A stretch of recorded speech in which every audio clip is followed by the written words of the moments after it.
Hey, everybody. Just wanted to say thank you for tuning into the show this week.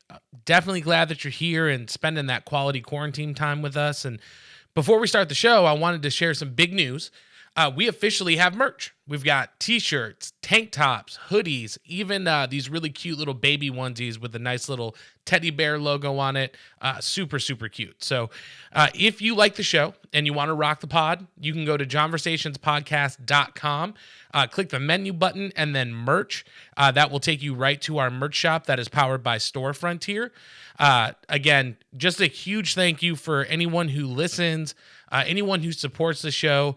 Just hope that you guys are all staying very safe out there and want to let you know that you're appreciated. We greatly appreciate you tuning in the show, listening, and hopefully it's making staying at home a little bit easier for you. So with that said, let's get into the show. This week's guest, Mr. Rick Hawkins, think you guys are going to enjoy it very much. So thank you again for checking it out. Let's start the show.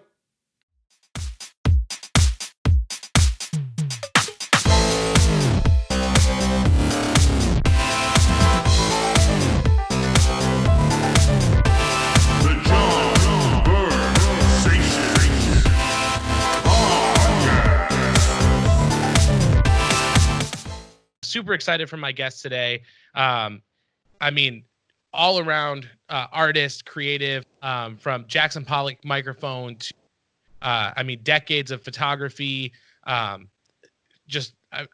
some of the best backyard concert parties have been privileged enough to go to, and then also just seen in my time going to shows and stuff like that. So I just want to say a very special welcome, Rick Hawkins. Thank you so much for joining us today, man. I'm really glad you're here.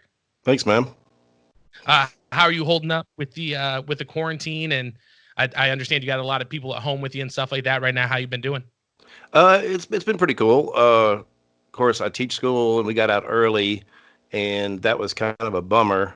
And I tend to be a person that needs structure. So summer vacation is always great, but I'll do something. I'll be productive the first month, and then I start not doing so well. So I need structure, and to just kind of pulling the rug out was like a little bit rough, because you get used to the kids and you get, you build these relationships, and all of a sudden it's just gone. So I've never experienced anything like that. Yeah, I was telling you, kind of when we were setting up the show that my mom is a parapro in Michigan. So she's in the school district, works with kids with, autism and things like that. And I know for her, it was really hard because she's kind of the same way. It's like, she looks forward to summer break, but she wasn't expecting it to happen, almost a full year early, because they've been out for the rest of the year too. So, as somebody that needs structure, because I'm kind of that same way too. If I don't have something to do, I think that's one of the reasons I love doing the show, is because it gives me something to look forward to, something to work on, booking people to come on and stuff like that. But as someone who doesn't operate as well without a schedule myself, like, what kind of challenges have you been facing being at home? I mean, I know you do a lot of music production, things like that, but what are some of the ways that you're kind of coping with that, or have you give yourself any kind of schedule, like self-imposed schedule? Well, no, I haven't done a self-imposed schedule, but one kind of evolved in that I hadn't done any music, like recorded any music in a while, hadn't been very productive with the music. I'll just do something and make something, but I hadn't really put anything together. And since I just made an effort to every night after Stephanie goes to sleep to make some racket quietly, and took all these old recordings that I had and started messing with them and making them into something. And so that's been something I've been doing to kind of deal, and working in the yard and trying to make work for kids to do, which has been hilarious. But yeah, I've never been happier to mow the lawn. I'm like, I get to go outside and like wave at my neighbors. Like last summer, I was like, I don't want to do this, and this year I'm like, can I do it twice in 1 week? Just give me something to do. Yeah. Jesus, I'm really into making Spotify playlists, so I'll make these little playlists and go out there and mowing the lawn gives me a chance to check them out and make sure they're all right. Yeah, I'm a podcast guy, so I wait until I have like 3 or 4 episodes, and I'm like, okay, let's get out there, catch up, and then the next week do the same thing. So well, that's cool, man. I'm really glad that you're finding ways. I know that that's something that a lot of people are struggling with right now, especially people who aren't used to having this much time on their hands and things like that. So definitely glad that you've kind of found some healthy ways to deal with it. And Yeah.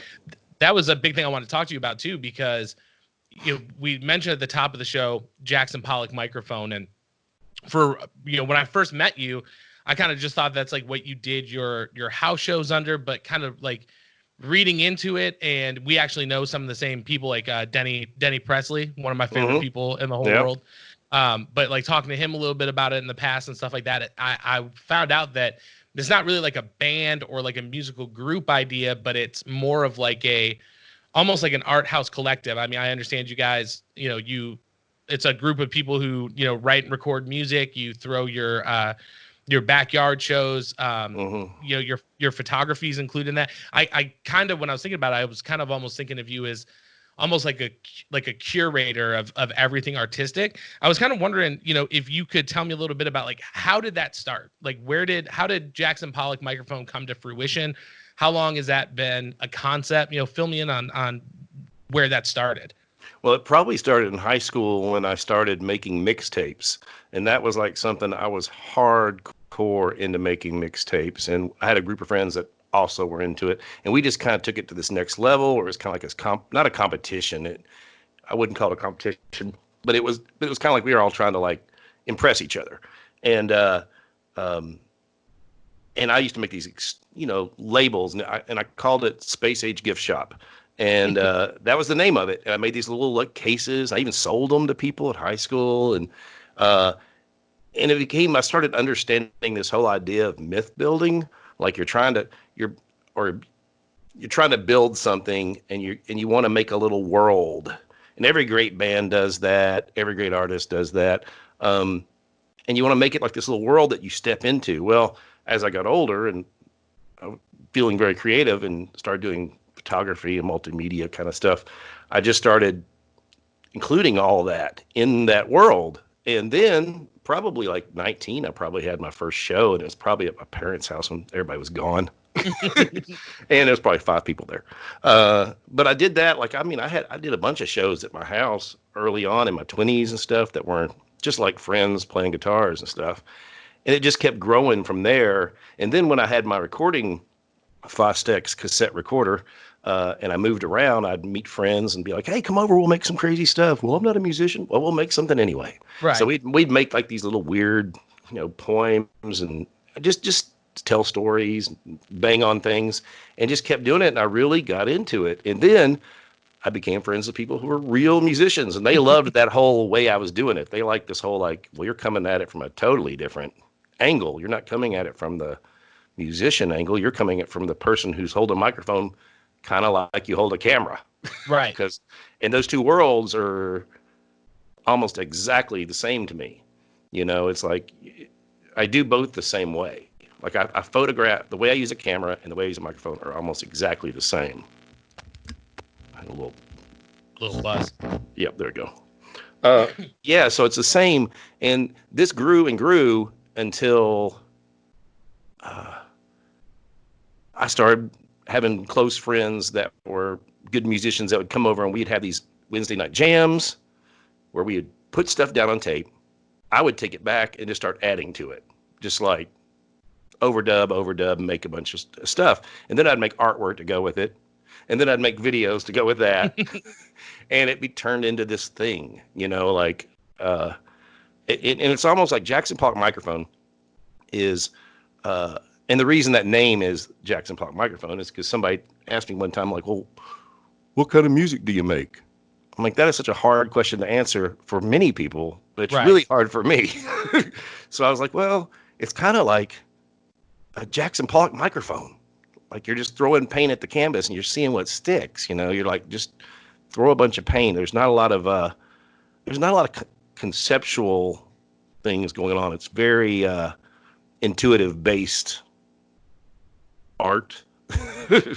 So, well, and that's one of the things I will say, and because we're friends on Facebook, and then we're also you were kind enough to invite me into the Murfreesboro music sharing group as well, and I've discovered a lot of good stuff in there that I had never come across before. And one thing that I've noticed kind of in my interactions with you, and then also the things that you're putting out there, this for you, exactly what you said, that you're not coming at this as, I'm trying to write a top 40 hit, right? Like I want to be a country Western singer. I want to be like a pop rock. I want to be the next Prince. It definitely feels more like an art project. And I think that's what's kind of it stimulates that curiosity. And at least in me, is that depending on, it seems like depending on who's involved, or, what the mood is, that piece, whatever piece you're working on, could shift and be completely different than,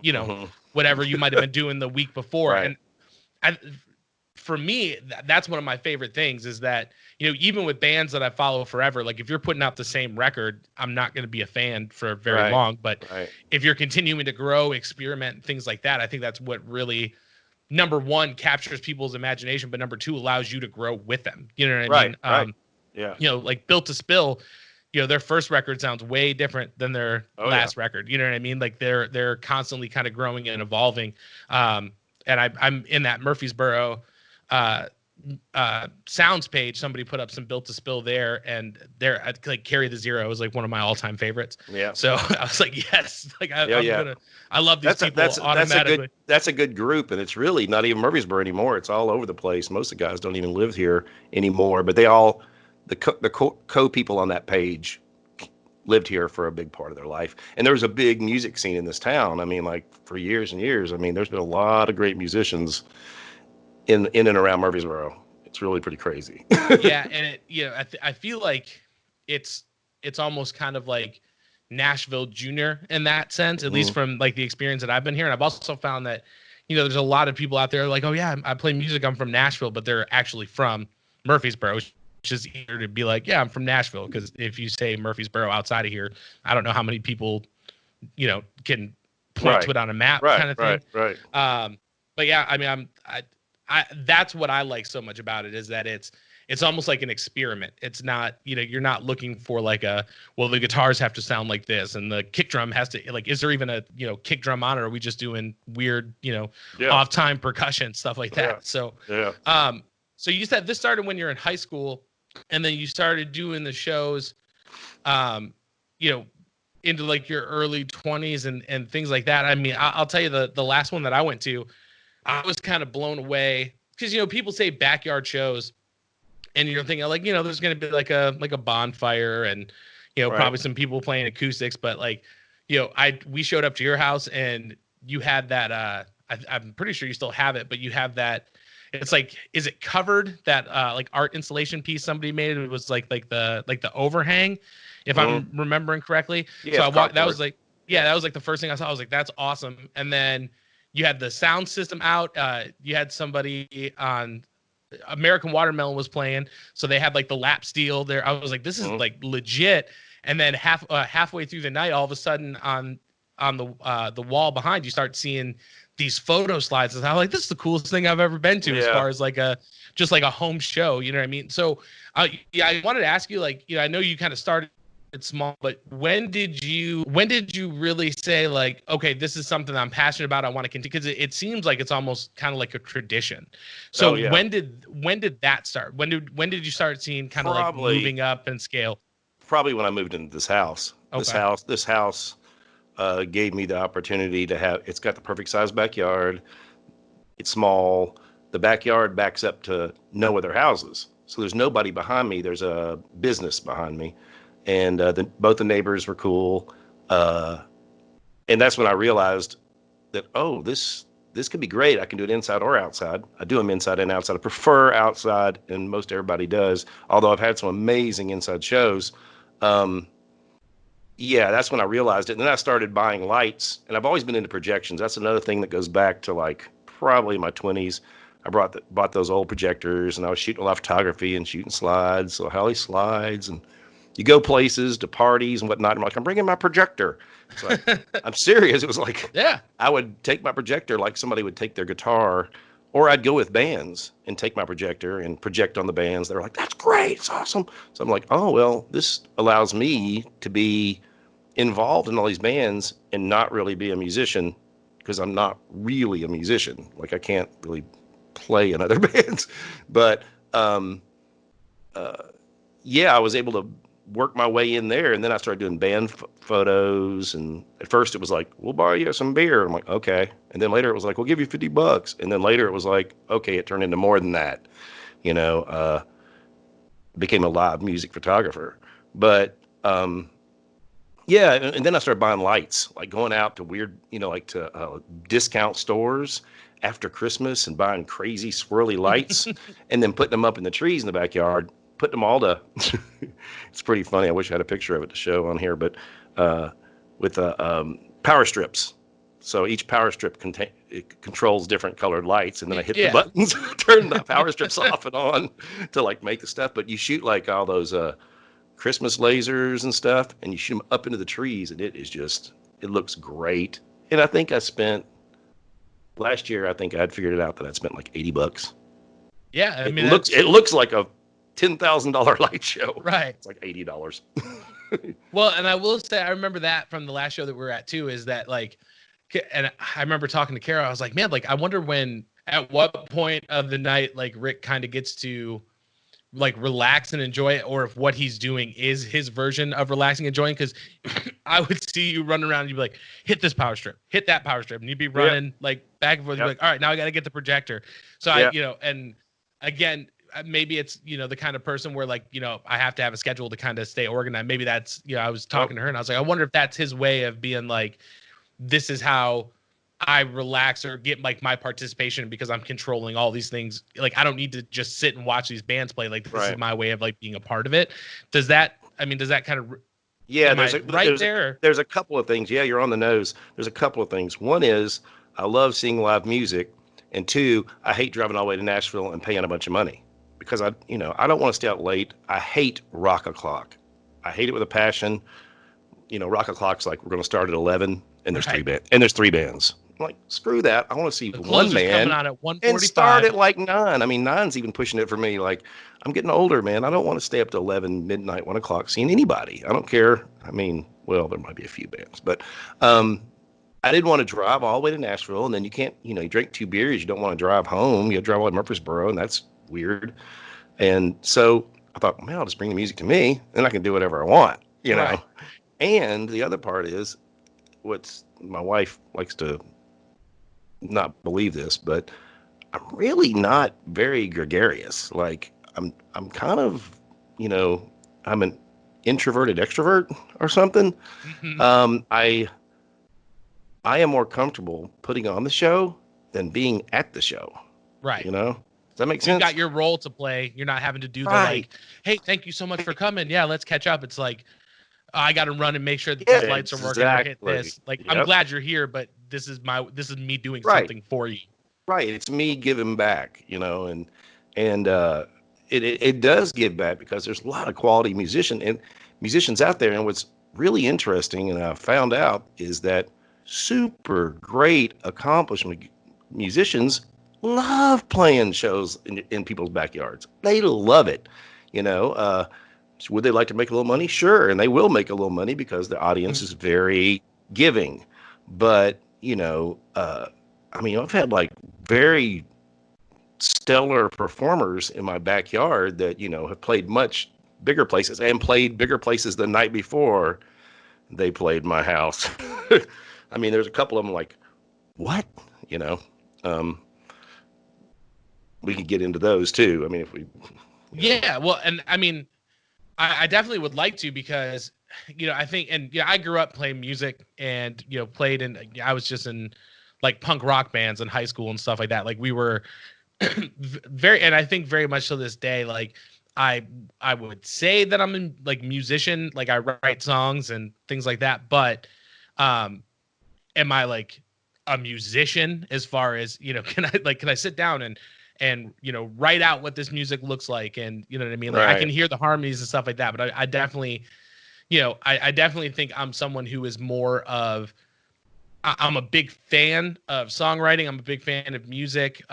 You know, I've played in bands, things like that. But at the end of the day, I think I'm someone who just kind of fell in love with it. It was like, I'm just going to try to do my version, you know, whether it means like, I'm just writing and playing at home for the kid now, or, you know, if I, you know, being younger and doing shows and stuff like that. But for me, you know, my favorite things that we always did, like, you know, being from Detroit, we'd play St. Andrews Hall and be full, and that was like awesome. You know what I mean? But the little the college shows where you're just in somebody's house or things like that, where those shows where the stage is only maybe 3 feet and like everyone's like right here. Yeah, that's completely different. That's a completely kind of different energy. And when I was younger, I was like, oh, I want to play like bigger show. I want to play bigger stages, things like that. And then you get older and you're like, man, I really miss like just being that close. Well, yeah. Yeah, do you think? Oh, go ahead. No, go ahead. I think that when you offer musicians a show and the audience, I mean, this has been going on now, like at this house, 13 years. So 13 years just at this house. Everybody that comes, most everybody has been to multiple shows, if not many shows. So there's like this, you build this culture. And once you have the culture, that really, the musicians really appreciate that, because people aren't talking and clinking glasses like at a bar. You go to a bar and the band's like killing it, or somebody's doing a song and they're bringing it down and it's real like powerful, and you got people in the background ha, ha, ha, ha, laughing and glasses clinking together, and that does not happen here. So when people are playing, people are listening. I mean, really listening, and I think artists really appreciate, I know they really appreciate the fact that people are hanging on their words that they wrote. People are writing lyrics and the audience is actually hanging on every single word and laughing when it's funny or not, but I've had many, many comments from musicians going, I really appreciate your audience. And I'm like, that's cool. Yeah. And I will say too, I think that was a little bit of, when Kara and I came to the first show that we came to, I think for us, that was a little bit of an adjustment for us, because you could tell that everyone that was at these shows, like, were a community, you know what I mean? And we were so thankful, like, to be invited. Cause again, it's a kind of experience that, I mean, I think that if you're not there, you can't really put it into words. Yeah. But when you're coming into something like that and it's a whole community of people that have obviously known each other for a very long time, or have gotten to know each other through these shared events, when you're coming in and you're kind of like the new people, there's a little bit of it's kind of obvious that but the great thing about it is that everybody was like, hey, like, thanks for coming, and what's your name, super nice to meet you. The other thing I remember is there was a donations jar. So when American Watermelon played, and people were just like, hey, throwing it, you know what I mean? And and taking care of it. I think you're very right. Again, growing up playing shows and stuff, it's like, especially when the show starts at 11, there's 3 bands, people are there to see one of those 3. When the other bands are playing, they don't give a shit. They're not like, oh, let me, my buddy's going on in a half hour, so I'm going to do whatever until they go on. I did know, I think the other thing that I really liked about it is it gives the artist a little bit more freedom to kind of say, okay, like, I'm going to talk a little bit about like the process in writing this and what the song is about, where it's not like I've got a 40-minute set with tear down and set up and stuff like that. So I mean, do you think that is adds an extra layer of appeal to it, as far as the people coming, is that like, hey, I've got a little bit more freedom than maybe I wouldn't have if I was doing a venue show, something like that? Oh yeah, definitely. I've had people tell me that. I do have like a couple of like steadfast rules I try to follow over the years, which has really paid off actually, which is one band, an hour and 20 minutes tops, and then it's over. And that has seemed to be really cool, because I think bands like it when you constrain it a little bit. I mean, hardly anybody's ever gone, well, can I go, over? No, can I play an hour and 40 minutes, please? Well, I mean, somebody, when you have an audience that's enraptured in what you do, it's easy for some musicians to go, oh, I want to keep doing it. I want to keep playing. I've got them. They're loving it. No, man, leave them wanting more. You want to stop and go, and you want them to want more. But it's like, I learned that from watching the Ramones, 40-minute show. Yeah. I mean, the Ramones played 40 minutes. And there's balls to the wall the whole time. Yeah. It's not like they're like we're going to play a ballad now. Yeah. Play like 30 songs in 40 minutes. And then everybody's like, and they're like, good night. Like, oh. Yeah. It's just like, Yeah. over in a But how, but flash. how, but Yeah. how, but how many shows have you been to in your life that you're like, if they had stopped 45 minutes earlier, that show would exist in my memory in a bigger way? Maybe we don't know, but I know I've seen some great shows where I'm like, yeah, about 45 minutes ago, they killed it. They should have stopped right there. Yeah, You know? I mean, there's been countless times where we've left shows early. We've just been like, okay, like, we got like we got what I saw Zappa play Zappa in Ann Arbor, Michigan, and it was awesome. I mean, it was awesome just because, it was his son doing it, and the musicians, I mean, Frank Zappa compositions are Oh insane yeah. Yeah. anyway. So to be able to see that live, especially because it was so far before my time, but be able to to be able to see it live and then watch these super talented musicians who are able to replicate it. But the show was like 2.5 hours long. And so Yeah. after, after like 45 minutes to an hour, I was like, okay, I get what this is. I got to go now. You know what I mean? Yeah. Well, you need to process your brain. If it's a really great show like that, it's something that intricate, like Zappa plays Zappa, your brain needs a while to like process that. I mean, it's heavy stuff. Well, yeah, it's You not know? like it's not like an Oasis like 90s single where it's like Right. in one year, okay, it's catchy, I got it. But it's again, what I like about Jackson Pollock Microphone is that it's Zappa is very much art.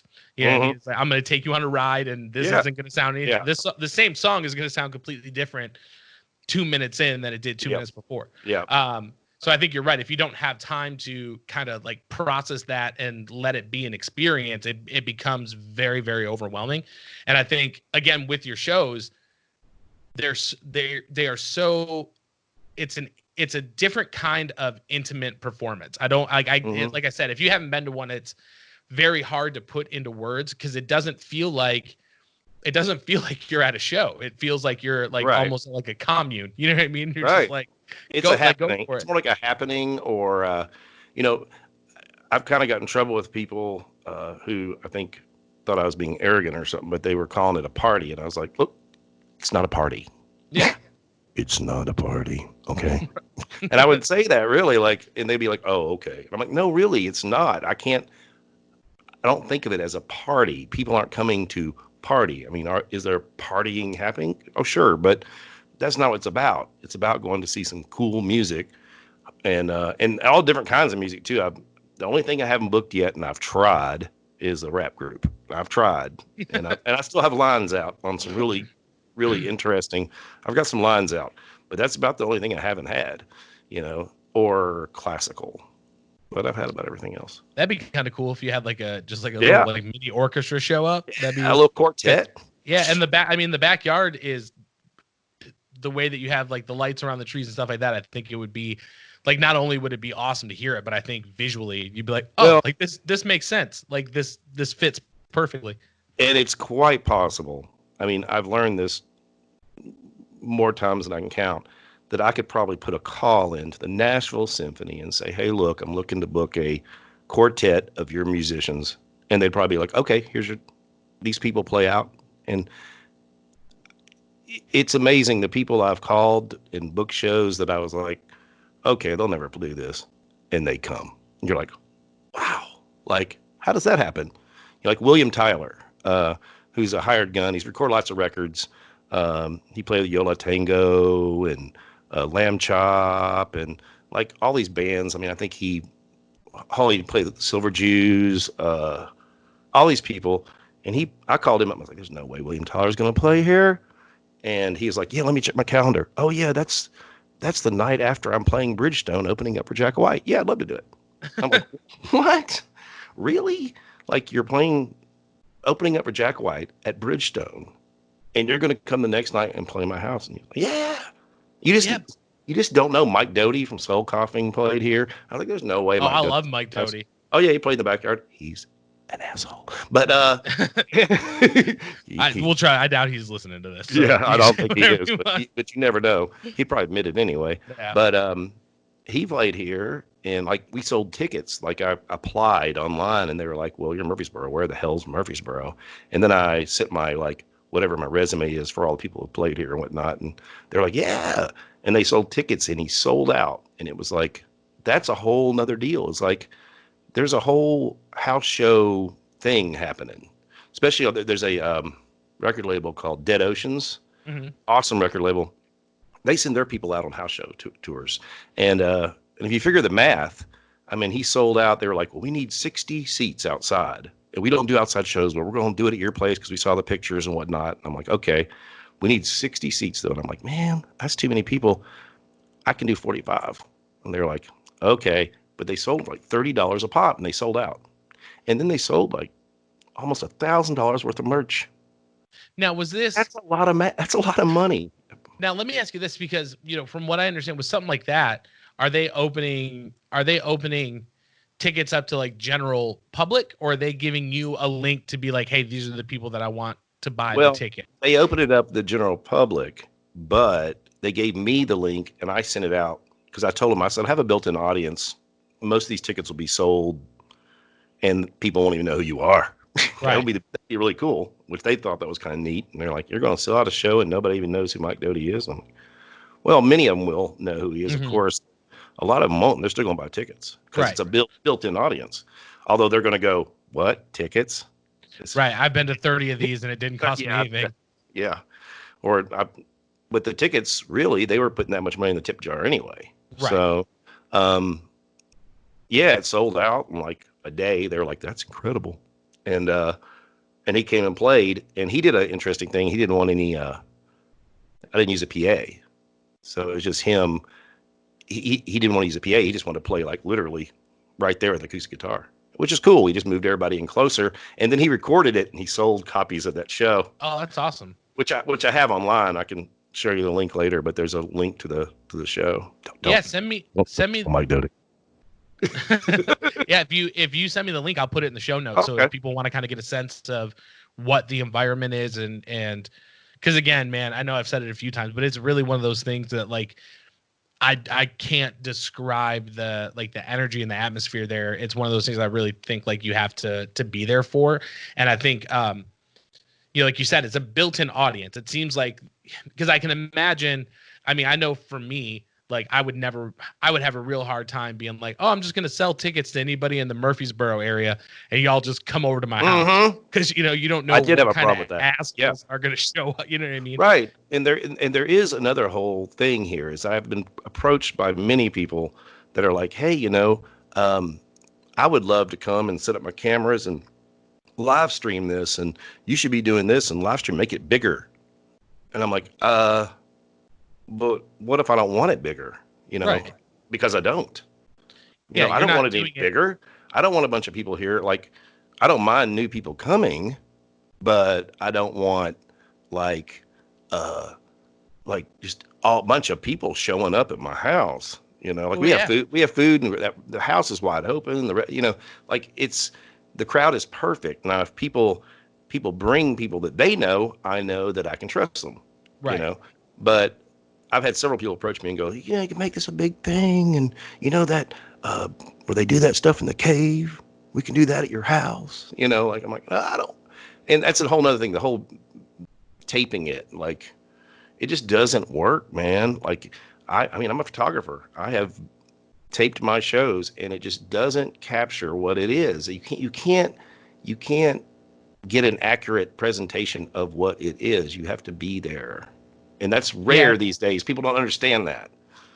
Yeah. And I think, and I mean, I will say, like, typically, and I mean, I'm 35 and I'm guilty of it. Like, if I go to a show, I'm like, oh, let me take a quick picture or let me take a video of this because, I want to remember, we just went to Live on the Green and Guster was playing and they played one of their songs I just loved. And so I was like, let me get a video of this because, like, I want to go back and be able to watch this. And I think to some extent,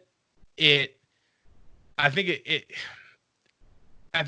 there's good and bad in that, right? Because I think, with that video, I can watch it and be like, oh my God, that show was so good. And it kind of brings that feeling back.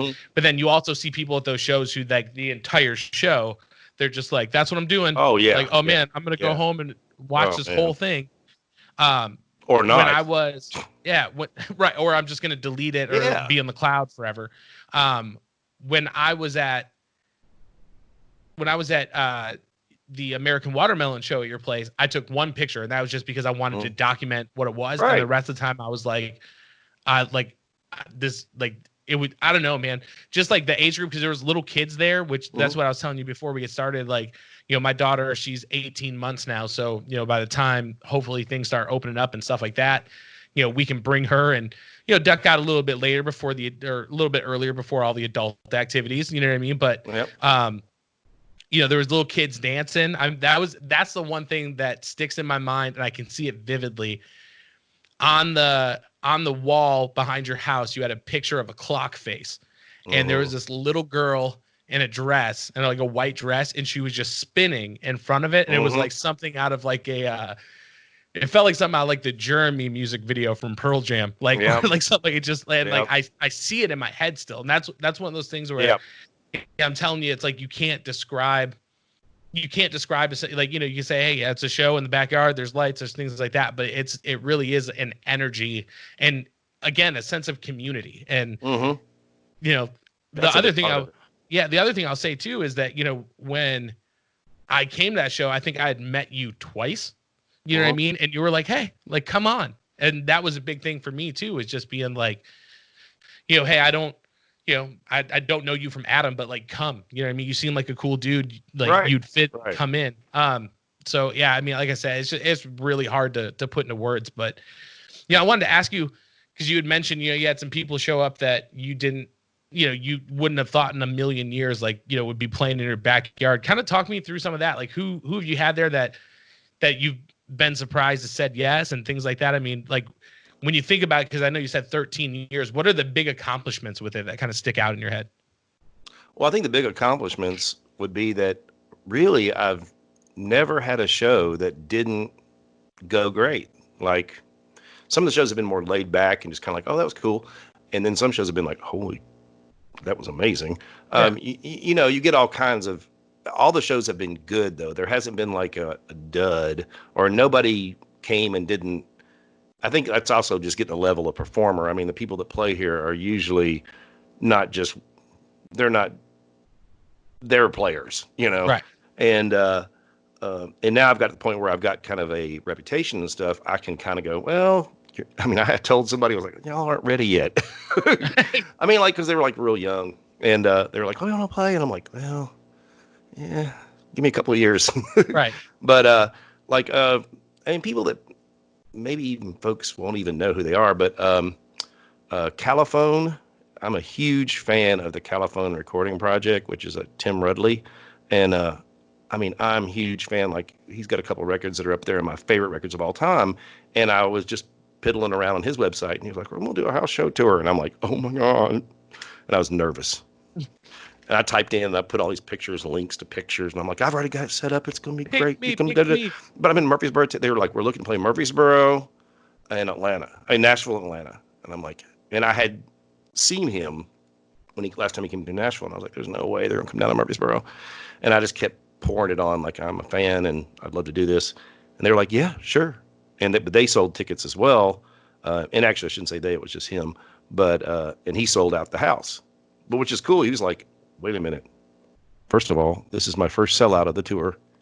And second of all, it's sold out and people don't even know who I am. So that was interesting. Like, nobody even knew he was except for me. Well, some people knew, but he sold a bunch of tickets to people who didn't know who he was. That's the point. And that was amazing, because that's like having somebody that, that to me, that'd be up to level of Doug March coming. It was that big to me, Annie Silic and Pat Burgesson have played here a couple times, and that's pretty big. Pat's a serious player. Like, I think he's out right now with what's left of the Allman Brothers. He's one of the guitarists. He played in Chet Atkins' band when he was like 17 or 18 years old for about 10 or 15 years. Yeah. And he was Chet Atkins' rhythm guitar player when he was, like, that's chops. If you're gonna, and this guy's playing. This guy's playing all the time, and he's married to Annie Silic, who I've known for years, who's a jazz singer, and she's amazing. And they do this little husband and wife show. It's great when he's not out with Martina McBride or whoever he plays, because he plays with all these people. Mm. And it was interesting. They did a couple of shows here. It was great because Annie's very charismatic and she can get out there and really plays to the audience, and they just kind of go with it. And anytime that she plays my house, and they may have played my house 3 times actually, I can hardly keep people. I mean, people in the front yard. I mean, Right. they just pull. But he called me one time and said, I got an interesting idea for a show, and he told me this, and I was like, whatever you want to do, man, whatever, Pat Burgesson. Right. I mean, you played with Chet Atkins. All right. And he has this guy he plays with named Charles Wig Walker, who plays in Nashville sometimes at the Acme Feed and Seed. And Charles is probably closing in on 80 years old. He's an old R&B guy. He toured with I think they toured with like James Brown and maybe he ran with Otis Redding and all these kind of people back in that era. I love Otis. Right, Sure. right. So this guy is he was in the Dynamites, which was a band in Nashville during that time that made a lot of headway on the what they called the Chitlin circuit, I guess, the circus down south of all the R&B acts used to take. And Charles is older, but because Charles played music his whole life, he didn't have any insurance. He didn't have any, I don't think he had Social Security or anything, something like that. And they were trying to help him out. So Pat's like, yeah, we're going to play some music we've been playing with Charles Wig Walker. We'd love to bring him down there. And I'm like, awesome. That's great. He's a great story. And I've read history of the Dynamites and all that business. And he said, yeah, I'm bringing Chris Treadway. I'm like, whoa. Now, Chris Treadway is another Nashville legend. He's an organ player. And he came and brought an organ and put it in the backyard and played all the bass on the foot pedals, and then played the organ. And they had a drummer, and Pat and Charles Walker sang, and it was obvious right then why these guys were playing with Charles. He was that good. I mean, this guy, when he sang, it was like reached out and just grabbed you by the heart, man. So he played. I'm trying to think of who else. Victor Krause played here. Okay. That's Alison Krause's brother. He's a badass. Yeah, I mean, I may be wrong, but were you telling me that Iron and Wine played at some point too? no, but Iron and Wine did not play. But Paul Niehaus played here with, he used to be in a band years ago called the Dickens, which I used to see back in the day, and I asked them to do a reunion. Now, Paul played with Iron and Wine and Calexico. Okay. And Justin Townes Earl and Lamb Chop and a bunch of everybody. Yeah, he's Paul got a lot of gigs from playing pedal steel. He's a guitar player, but he plays pedal steel. But he played Calexico for a long time, and Yo La Tengo and those kind of people. Yeah, Paul's a badass, so he played here, but not Iron and Wine. Yeah, I might have gotten it mixed up where you were telling me about him. I just remember at some point. I probably said a dude that played with Iron and Wine, and they just play. I think he played recently at the Ryman with Iron and Wine and Calexico. That's a really good show to see. Calexico and Iron and Wine work a lot together apparently, which I think is pretty cool because I'm kind of okay about Iron and Wine. I love Calexico.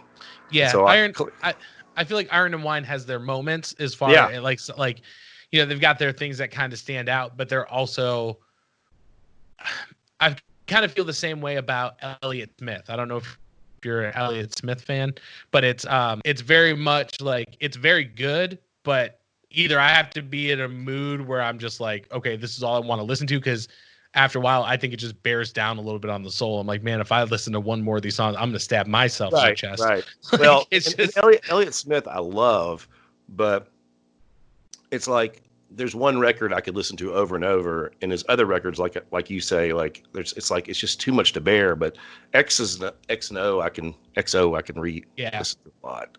Yeah. I mean, don't get me wrong, he's got some great stuff. It's just like I was revisiting it with the wife in the car the other day, and she was like, "This is sad." I'm like, "Yeah, that was his thing." Yeah. Like, he was very sad. Yeah, obviously he didn't. Yeah, he did himself in. So yeah, did a little Harry Carey. Yep, like Vic Chestnut. Some of the times those guys that are tortured like that. Whew, I mean, because Vic Chestnut's one of my all-time favorites, and I guess he's been gone 3 years now. Yeah, 3 or 4 years. Well, let me ask you this. And the reason I'm asking this is I had somebody close to me ask me not too long ago, like, if you could get like top 3 people on your podcast, who would it be? And I started thinking, I was like, that's a really good question for some of my guests.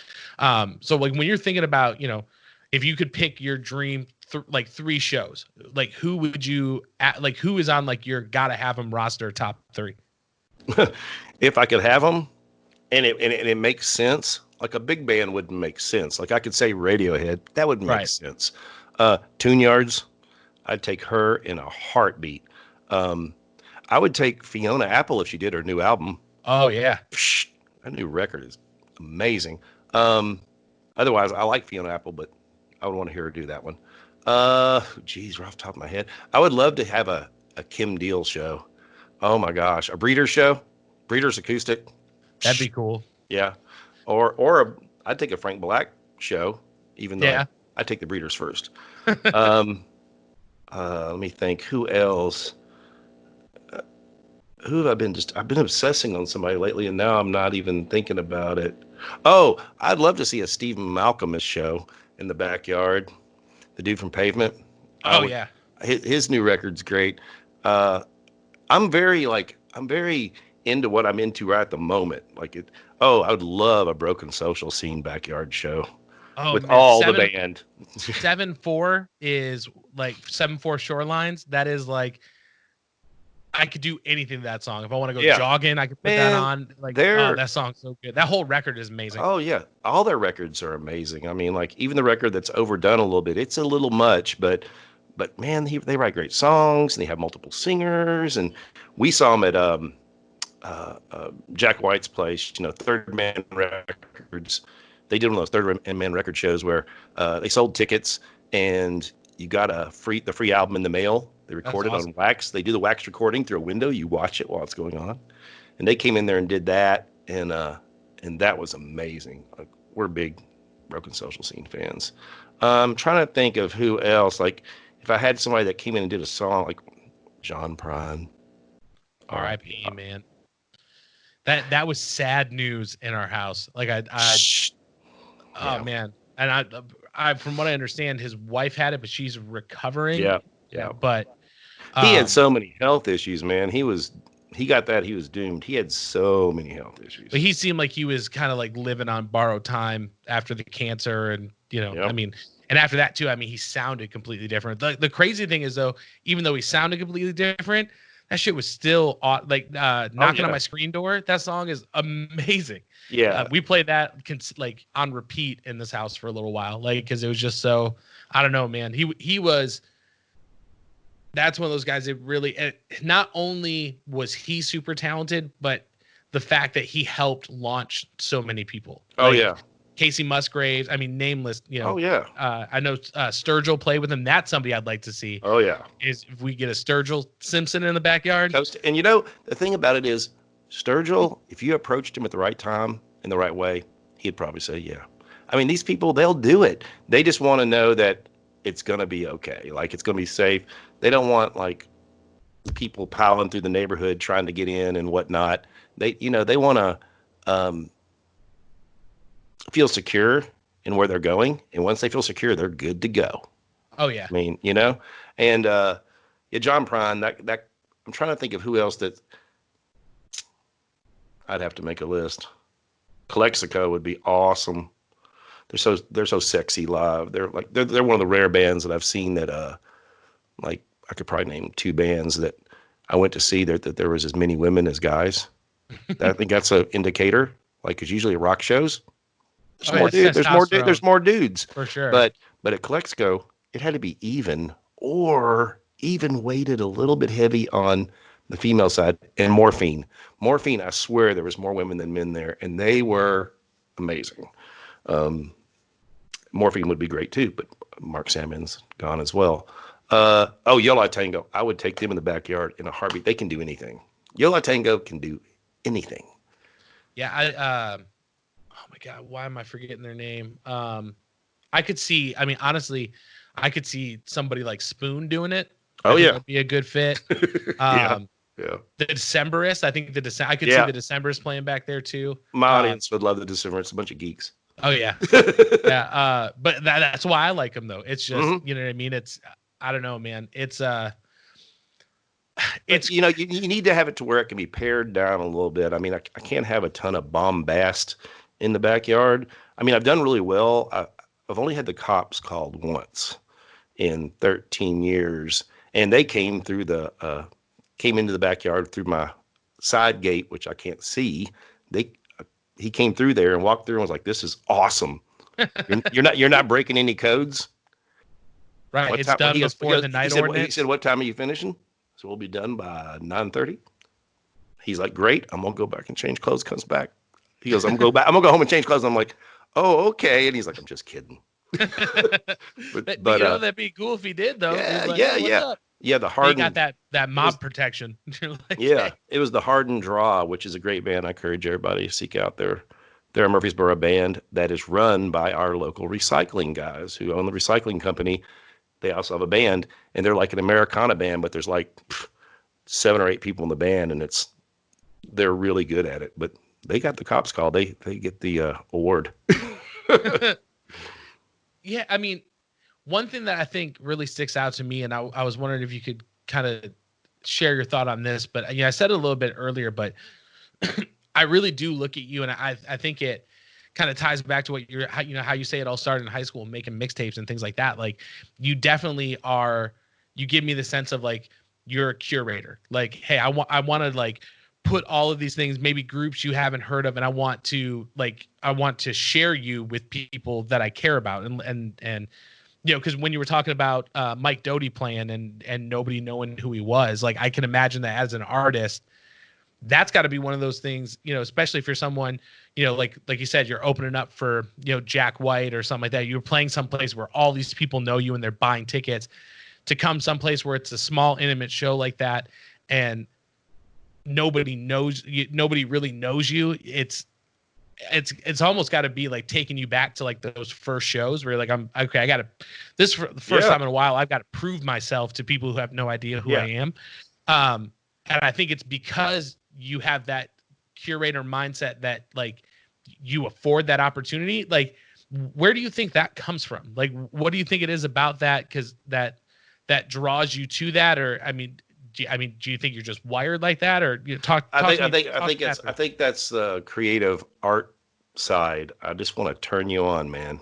I mean, if I'm making a mixtape, I want you to go, "Damn, this is awesome." If I'm making a Spotify playlist, which I put a lot of love and care into my Spotify playlists, if anybody wants to hear them, I'll send you the link to it. But I put a lot of care into those, and I just want to turn you on.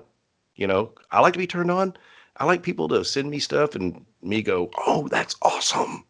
That's a great feeling. Now, some people get stuck in a time thing where they have to, um, they can't be turned on unless it's something they encountered when they were younger, Right. like during a certain period of their life. And there's a whole nother conversation we could go on someday about that because it's real interesting, I think, because some people are stuck in the times where music was easy for them. Like they didn't have kids and they didn't have big jobs and they, music was like something that was like a big part of their life, which they have since kind of left behind. And those people still are like, "Yeah, Van Halen. I White love Van Halen. Snake, baby. Yeah." Like that, like, and then you try to go, "Oh, new." And this is an argument I love having with people when they're like, "I just don't make music like they used to." I'm like, "No, they just make more music than they used to." And Right. everybody And has you a just shot, don't and know where to everybody find has a it. shot, and Yeah. everybody has a shot. I mean, I am in my house, and I have more recording gear than the Beatles had. Oh yeah. So, like, you know, And you can put it no, out anywhere with, right, exactly. I like can put it out. SoundCloud and Bandcamp. I mean, you Yeah. can just, Yep. hey, Yeah. And it throw it out doesn't there mean and see if it it'll, sticks. yeah, at least it'll strike with somebody. It'll turn somebody on, you know. And and I think that's what it's all about. It's like when you're curating, like you say, a mixtape, uh, you're saying, if I call up somebody, "Man, you got to hear this." It's all about wanting to make somebody go, "That's awesome." Yeah. You know, and it's not really, I mean, to me, it's like, I'm not going to have a band play here that I don't think somebody's going to think is awesome. You know, like it needs to be special. Like I think at some point, my crowd, the people that come, respect my choices. So even when I make a choice that they're like, "I didn't really know what that was," they're like, "I'm glad I saw it though." Yeah. Well, because there have been shows like that have been difficult music.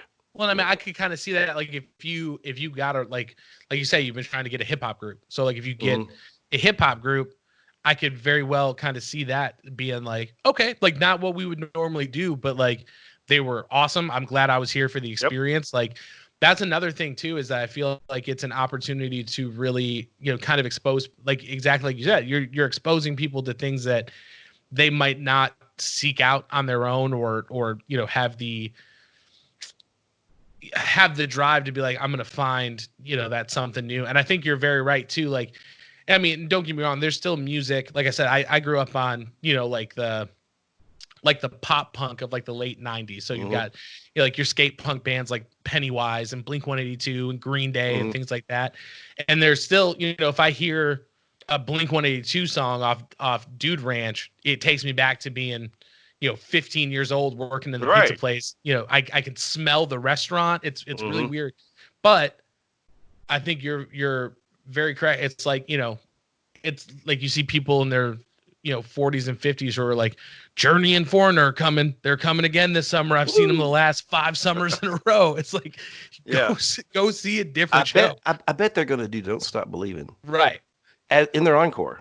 I saw Steve Winwood open for Tom Petty, and he played Higher Love twice. And I think it's because why would Steve Winwood do that? Steve Winwood's got a zillion songs. I know. I don't think he was getting the reaction that he hoped for, and he played Higher Love, and everybody like super dug it. And it was a big arena show. Yeah. And everybody dug it, and then he played a couple more, and he's like, I'm losing him. And he looped back around and played it again, just broke into it. Take me to a higher love. Just went right back into it. I saw the Replacements open up for Tom Petty, and then I read about the show later in an interview with the Replacements about, well, what's your worst show? Because y'all are known for partying and getting out of it. And they listed the show that I saw, which they were completely trashed and dressed in drag with makeup running down, and they didn't finish one song. And they were great. Yeah. It was entertaining. Yeah, it was entertaining. It's an experience. Like, I think if you go in with a mindset of like, I'm here for an experience. I'm not necessarily here because, like, I'll be honest, something that kind of bothers me a little bit is when you go see a band and they sound exactly like they do on the record. Yeah. Because, either they've got, backing tracks and all, the drummers play into a click, and it's got all their, their backing tracks that they can't pull off live and things like that. I really enjoy it when you go to a show and you see like a different version as a live version. Like maybe the vocal line's a little bit different, or they do this, I feel like it's kind of the same, like when you think about like stand-up comedians as like watching a special at home and then actually being at the show. It's still funny if you watch it from home, but it's not that same kind of energy when you're sitting there. Yeah. So yeah, I know you had mentioned the photography too, and I definitely, don't want to leave that out because I know it's another big part of what you do. When did you start? I mean, I know it sounded like when we were talking a little bit earlier, you started kind of doing, photos like for your friends' bands and things like that. But when did that kind of get bigger? When did you start, doing different shows and things like that? Well, I mean, I started getting different kinds of gigs too. Like once during that time, everybody before digital, I mean, way before digital, photography was a lot more difficult. So if you were a person that knew how to use a camera, you had a something you could use. And so I started getting hired to do like family portraits. I did thousands of them, weddings. Bands were really just something I did for fun because I enjoy the whole band culture. I enjoy the whole, like, being in that scene and grooving off what they're doing and trying to take pictures that represented or photographs that looked like they sounded, like the band sounded, which is harder than people think it is. So I probably in my mid-20s, I started getting more busy. And it just kept going from there. I mean, all the 98% of the money I've made on photography has been off weddings and portraits. It hasn't been off music, that's for sure. I mean, I worked for American Songwriter as a live photographer and made hardly anything. But it was worth it because I got to go to all these great shows. I mean, I probably went to 60 or 70 shows at the Ryman as a professional photographer, other than when I've been there for paid, like I paid to go see a show. Now, when you were doing that, did you get like the press pass? Like Yeah. we've got because when I was in high school, the high school that I went to had a radio station, and I got a job at the radio station, and I got in there and I realized like nobody's calling record labels. Nobody's being like, hey, this band's coming, I want to go. And I was like, I can go to like any show that I want to see and not have to pay for it. So I started calling all these labels and be like, I work for the radio station. I want to play, I want to promote the show. Just give me a press pass and I'll go and I'll take pictures, put them up on our website and everything. And that was back, just like little point and shoot digital camera. And I remember the big thing then was it had like the night mode. So when people were moving, it did all like the light trails. That was like every high school band. That's how like all their photos looked. But I mean, Ani DeFranco, I went and saw her. Like, I mean, anybody I wanted to go see, I just called and they were all like, oh, you're 16? Sure. Here's a couple here's a couple press passes, show up. And I would get to go like interview bands. And I remember the big thing for me was I got to go to Warped Tour, and with that press pass, I could basically go anywhere. So it was like all these bands that I was like the lifeblood of who I was at that time. And I could just go and be like, hey, super nice to meet you. Like, can I ask you a couple questions? And they'd be like, sure. You know what I mean? So like, when you were shooting, when you were shooting and getting those passes, I mean, was there anybody that you were either surprised that you enjoyed them as much as you did, or was there anybody that you're like, I can't believe I get to go to this and just take pictures? I mean, yeah. There were several shows that, first of all, I had like a pass for Bonnaroo, like 2 or 3 years. I don't even remember. And that was a great experience because I saw a bunch of stuff there that I didn't expect. And American Songwriter is really more of an Americana country magazine. So they had, their little pamphlet that said, shoot this. But the way the photography works is that you can only shoot the first 3 songs. And that's like anywhere. Like you have 3 songs to shoot and you're done. I don't care if you go to the Ryman, if you go to Bridgestone. Matter of fact, Bridgestone, sometimes it's less than that. Now, why is that? Why do they give you do they not maybe be a distraction? Or? Yep, because you're in the way, man. And like as an audience member, I get it. Like I don't want to see somebody in front of me like working the whole time with their camera and shooting. It's distracting to the artist. It's distracting the audience, and it's good practice. Get them in there and get them out. 3 songs is plenty. If you can't get your shots in 3 songs, and you're probably not so hot. But there have been a lot of shows, like especially at Bonnaroo, where I went to see shows like the Tune Yards. I didn't even know who they were and was like, holy shit. Alabama Shakes, when they first came out, and they were one of the first bands to play at Bonnaroo on a Thursday night. There was no other bands playing. I was like, who are these people? I can see them in the backyard too. That's one of those bands. Oh my God. And then you get in there. So good. Oh my gosh. She came out and I was like, oh, here's a superstar waiting to happen. And that was the year that was all female artists. It was like Tune Yards blew me away. Meryl Hodges. Meryl, what's her last name? I don't know. Meryl from Tune Yards, Brittany Howard, and St. Vincent.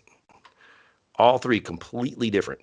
St. Vincent being more like a sci-fi, real art thing. Tune Yards being groovy, and Brittany Howard being soul. And they all were like, just blew me away. I was like, it's the year of the woman. Just destroyed me.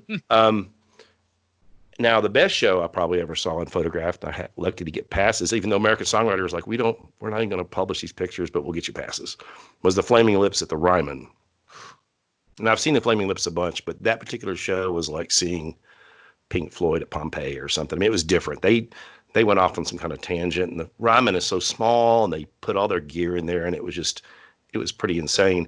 Now the show, and I tell people this all the time, like the show that I photographed where I went in not a fan, not that I wasn't, like I didn't like him. I just, Nick Cave, I knew a little bit about Nick Cave. I'd heard him around. I was like, okay, cool, whatever. And then I saw him and I was like, oh wow. Like I didn't know, like he's playing at the Opry House in October, and I bought tickets the first day they went on sale. I was like, Stephanie, you got to see this guy. I mean, this guy is unbelievable. And his band is unbelievable. And it it's hard to describe what they were doing that was so much better than everybody else, but they just were. I mean, the way they sounded, the musicianship, his stage presence, I just had no clue that it was that level. Like, I felt the same way. I don't know if you're a fan of Ray LaMontagne, mm-hmm. who's another guy I could see in the backyard, just him. Like we're like stacking it with like Grammy Award winners, people, just do whatever. But I was a fan of his. I really liked, I thought he was very talented, but it wasn't until I saw him live that I was like, okay, I understand. Like I really get this, because he just there's some people when you go see him, they just take it to an absolute like other level where you're like, oh, I'm not at a show, like kind of what we're talking about like before, is like, oh, this has now become like an experience, and I'm just it transcends. And I feel like Guster was kind of the same way at Live on the Green, because you go to Live on the Green and it's, there's just people there, they don't care who's playing, it's just something to go do. And watching them, I was just kind of like, I forgot everybody else was there. It was just me and Kara, and I was like, these guys are amazing. And I don't know. They're another good. You could put them in the backyard in a heartbeat. They would kill it. Oh, they're good. All their records are so good. Like I feel like them. And do you know Travis? I'll have to dig up one of their albums. I've heard that name. Yeah, he. I'll send you some stuff. See if it registers. But he's one of those guys that I could see doing very well in the backyard too. I feel like I've got a super long list of people I just want to come over to your house and like get them. Well, it's when you mention those people, you mention them because they could do that. There are plenty of people out there that are putting on big shows that you're like, I couldn't see them in the backyard. Like I really couldn't see Lady Gaga in the backyard, but I could see Beyonce in my backyard. Well, you know what? I could see Lady Gaga in your backyard on the piano, just a piano. Yeah. If she was just a piano and she was, oh man, who's Tony? What's his name? She did all the, like the classic Sinatra songs with him. Tony Bennett. Yeah, I could see that throwing down in the backyard, but I definitely couldn't see her like coming out in the meat dress. You know what I mean? Feeling. Well, I couldn't see Bjork. I couldn't see Bjork in the backyard. But I would love to see Bjork. She's on my bucket list. I've never seen Bjork, and I've seen most people on my bucket Vincent, list. though. I could see. Oh Lord, yeah. And I really like her because when I watch her perform, I get a very big, almost like Talking Heads kind of vibe. Well, she can do anything. Like she was in that Prince thing the other night, and she killed it.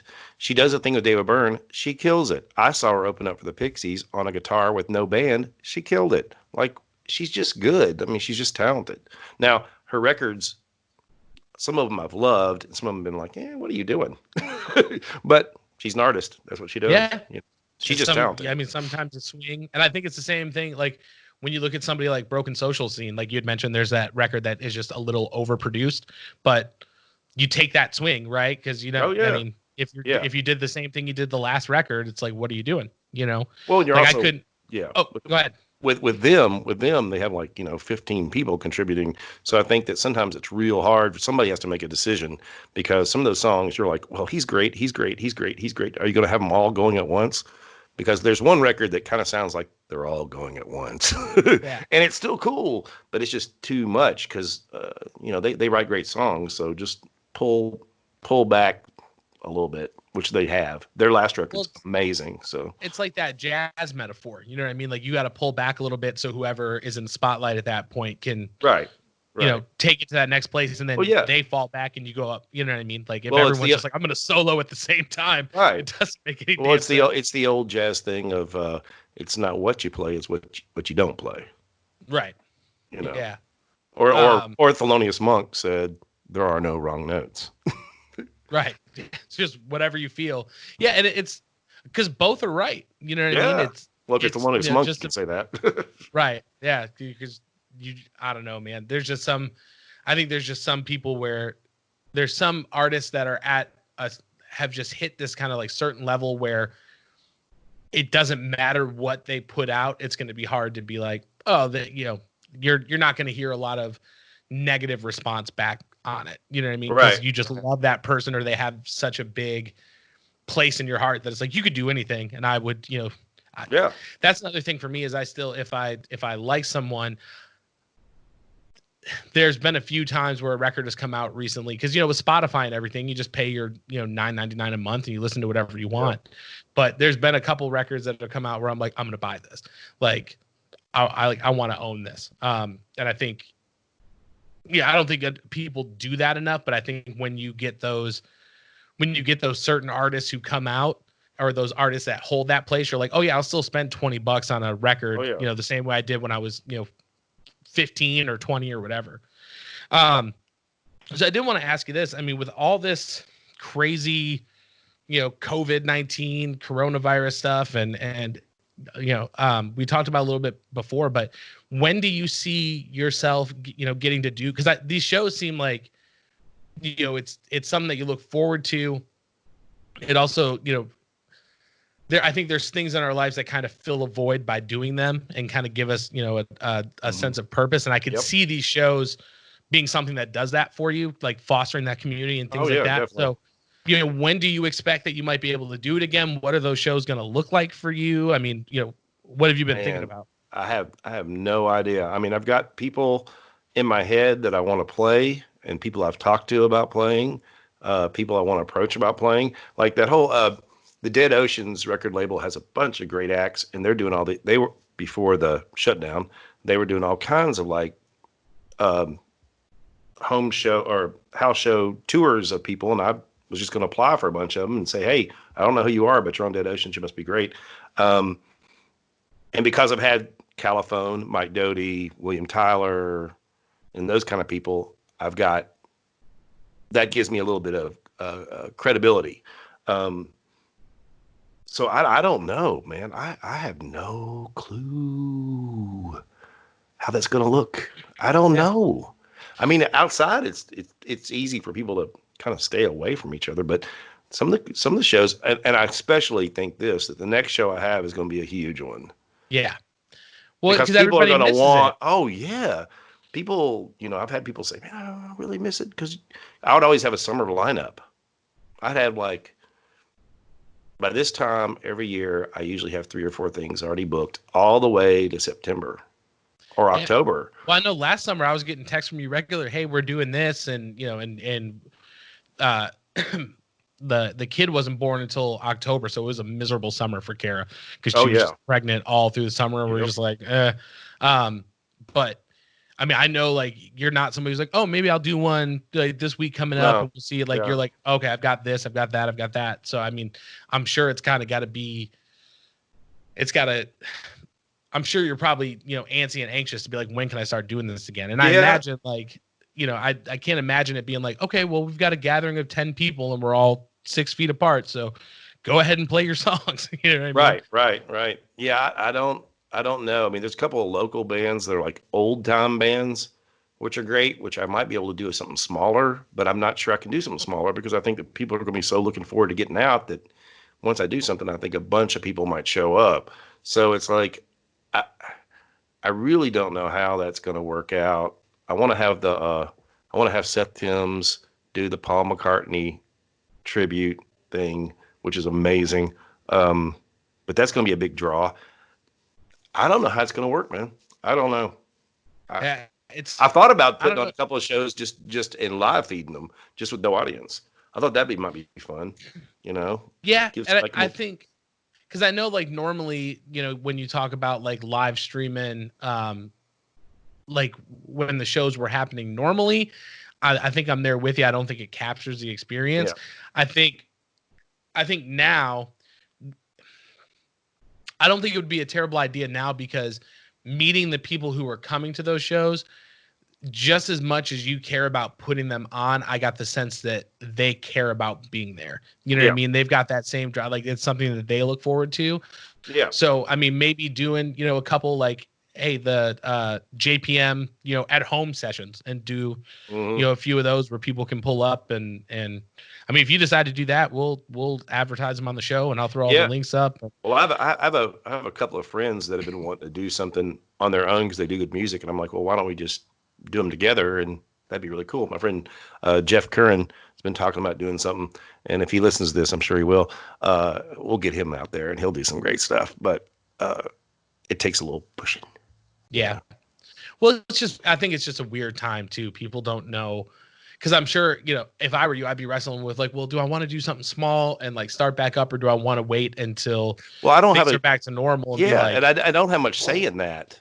I don't right, have my whole idea is that I spent years and years and years trying to keep it small. Like right. I really have had to put in work into not letting it get bigger than it is. Because people are like, oh, can I, why don't you make your event pages public? Because I don't need to. I don't want the public showing up. I want you Right. showing up because Well, I 'cause my know back, you. my backyard. I mean, we get past 60 people. It's too many. Yeah. And right now we're sitting at, probably an average of, depending on what show, between 30 and 60. So, Yeah. you know, I just worry about like I said, I would just be worried about assholes showing up. Like, somebody, because we've so all been at far, those shows. yeah. People are breaking bottles and they don't respect. I mean, I've played enough house shows where people just don't respect the place that they're at. Well, here's the trick on that is, well, first of all, you curate your audience, and second of all, you start it early. Yep. If you start a show like in the summer, it's always called dusk 30. 30 minutes after the sun goes down, show's going to start. It's going to go an hour and 15 minutes, hour and 20 minutes, and it's done. So you're talking about 9:30, it's over. Right. And people just aren't that crazy at 9:30. That's when most assholes are waking up to get ready for the. Like, I got now 9:30 is when I drink 6 beers and start getting ready. I had people show up. Well, a couple of people show up to the Mike Doty show at 10:30 at night. The show was already done. See the show was already over for an hour and a half. Yeah. You're like, dude, it's already over. Well, I bought a ticket. Wrong house, buddy. So sorry. We told you. Yeah. Man, that's like, I look forward to him because, like I said, now with the kid being a little bit older, I feel like we could bring her, at least to the first part, just because, adults being adults. Well, sure. I mean, if it starts at 8:30 and it goes to 9:30, you can squeak out of there and get home. Yeah. Yeah. And she really likes, we've been watching like a lot of live concerts, and like I'll put on like acoustic performance videos, and she'll sit on my lap, man, and just pass out. Like she either dances until she runs out all her energy, or it like comforts her. So I'm really looking forward to being able to take her, because like, I'll play guitar for her and stuff like that, and she wants to come up and grab the strings and smack it and make noise. And so I'm really looking forward to being able to take her out somewhere and letting her experience that in person, because I think even at her age now, it would kind of blow her mind if she was like, oh my God, like this is right in front of me. It's not on a TV or a screen. And the beauty of these shows also is that many people have brought small kids, and there's gates. They just close the gate. They let the kid run. Yeah, it runs around. And it's whatever. It's magical. Having kids around is always a good thing, I think. Not that I don't want to go to a show late at night and it just be just adults. That's cool too. But it's fun having kids around. Oh yeah, and I mean, it's definitely. I think that goes to the energy of what you're doing too. It's not like, this is like adults only. It very much felt like a family atmosphere where, like I said, everybody knew each other. Like there's those little girls running around in the sundresses, and then there was that he was considerably older. I think you know who I'm talking about, but he was rocking like the American flag suit. Like he was just having the time of his life. Like it's cool to see so many different types of people come together and be like, this is such a big part, and this one thing has brought us all together. Yeah, and you never know who those people are. Many of those people are professors at the university, but the particular guy you were talking about actually is a light and visual guy for concerts, and routinely texts me pictures on the stage with the Foo Fighters and Weezer. So like, you just never know. You like, who is that weird guy? Yeah, that's what you're telling me when I saw him. I was like, who's this dude? And you were like, oh yeah, man, he works with like everybody. He's been doing like pro lighting for years and years and years, and he was having fun. Oh yeah, like, he loves it. I'm jealous of him. He's having a good time. Oh yeah. That's another guy I could see. I could see Dave Grohl doing doing Everlong. Oh my God, that's that's Kara's like up there in her all-time favorite. They're on the bucket list. Anytime they play anywhere, they sell out too quick for us to get tickets. Right. And let me ask you this: what do you think? What do you think concerts in general are going to look like going forward? Because like I can imagine when tickets are on sale again, it's going to be so hard to get tickets to anything. I feel like everything is just as soon as it goes out, it's because nobody's been able to do anything in forever. So I feel like we have tickets to see a show at the Ryman in the end of July, and I'm wondering if it's going to happen. It hasn't been canceled. The Ryman has canceled everything up to like May 30th. It's been canceled and rescheduled, but they keep pushing it out. So we got tickets to see Big Thief, who are awesome. And then we have Nick Cave in October. But I don't know what's going to happen, man. I think at some point, the American public just can't take it, man. The American public's just going to go back to doing it. They're going to say, yeah. I just don't think we live too much in a short-term memory, and we're just too instantaneous gratification. I mean, look at us, like we're like, fast food nation, and I just don't see us being able to have the discipline to really do it right, which would take a while. You see that with those protests already, and and I don't understand. I don't understand some of that stuff, man. Like, I do understand some of it, but I don't understand why you're showing up with your AR-15. Like, I don't understand. Why are there pictures of dudes with guns? I don't get it. I'm from Michigan originally. Let me in on this. Yeah. So all Michigan was, and I try not to get super political on the show because with everything that's going on right now, I want to, kind of, and even before this, like I just wanted to give people something that they could listen to and enjoy without being, right. Oh, this is super left leaning or whatever. I'm liberal pretty much across the board, but Trump did not like Governor Whitmer, who's the governor of Michigan. And she called him out on a bunch of stuff. And so he referred to her as that woman from Michigan as like an insult. Mm-hmm. And so when you see all these protesters in Michigan, holding their AR-15s, the thing that really stuck out to me is when they were holding up their signs, it wasn't "Don't tread on me" signs. It was Trump 2020 and vote out this bitch. And, it had that in Michigan. Now I can't speak for anywhere else, but Michigan was very specifically a Trump rally is all that it was. It was people being like, he does not like her. So we're going to go down there and show that we support her. Did you see, if you haven't seen it, there's a video I'm gonna have to send you, but it's this guy in Wisconsin and he went to one of those, went to one of these protests and he was staying 6 feet away. And as everybody walked by, he goes, "Fuck you, fuck you, fuck you."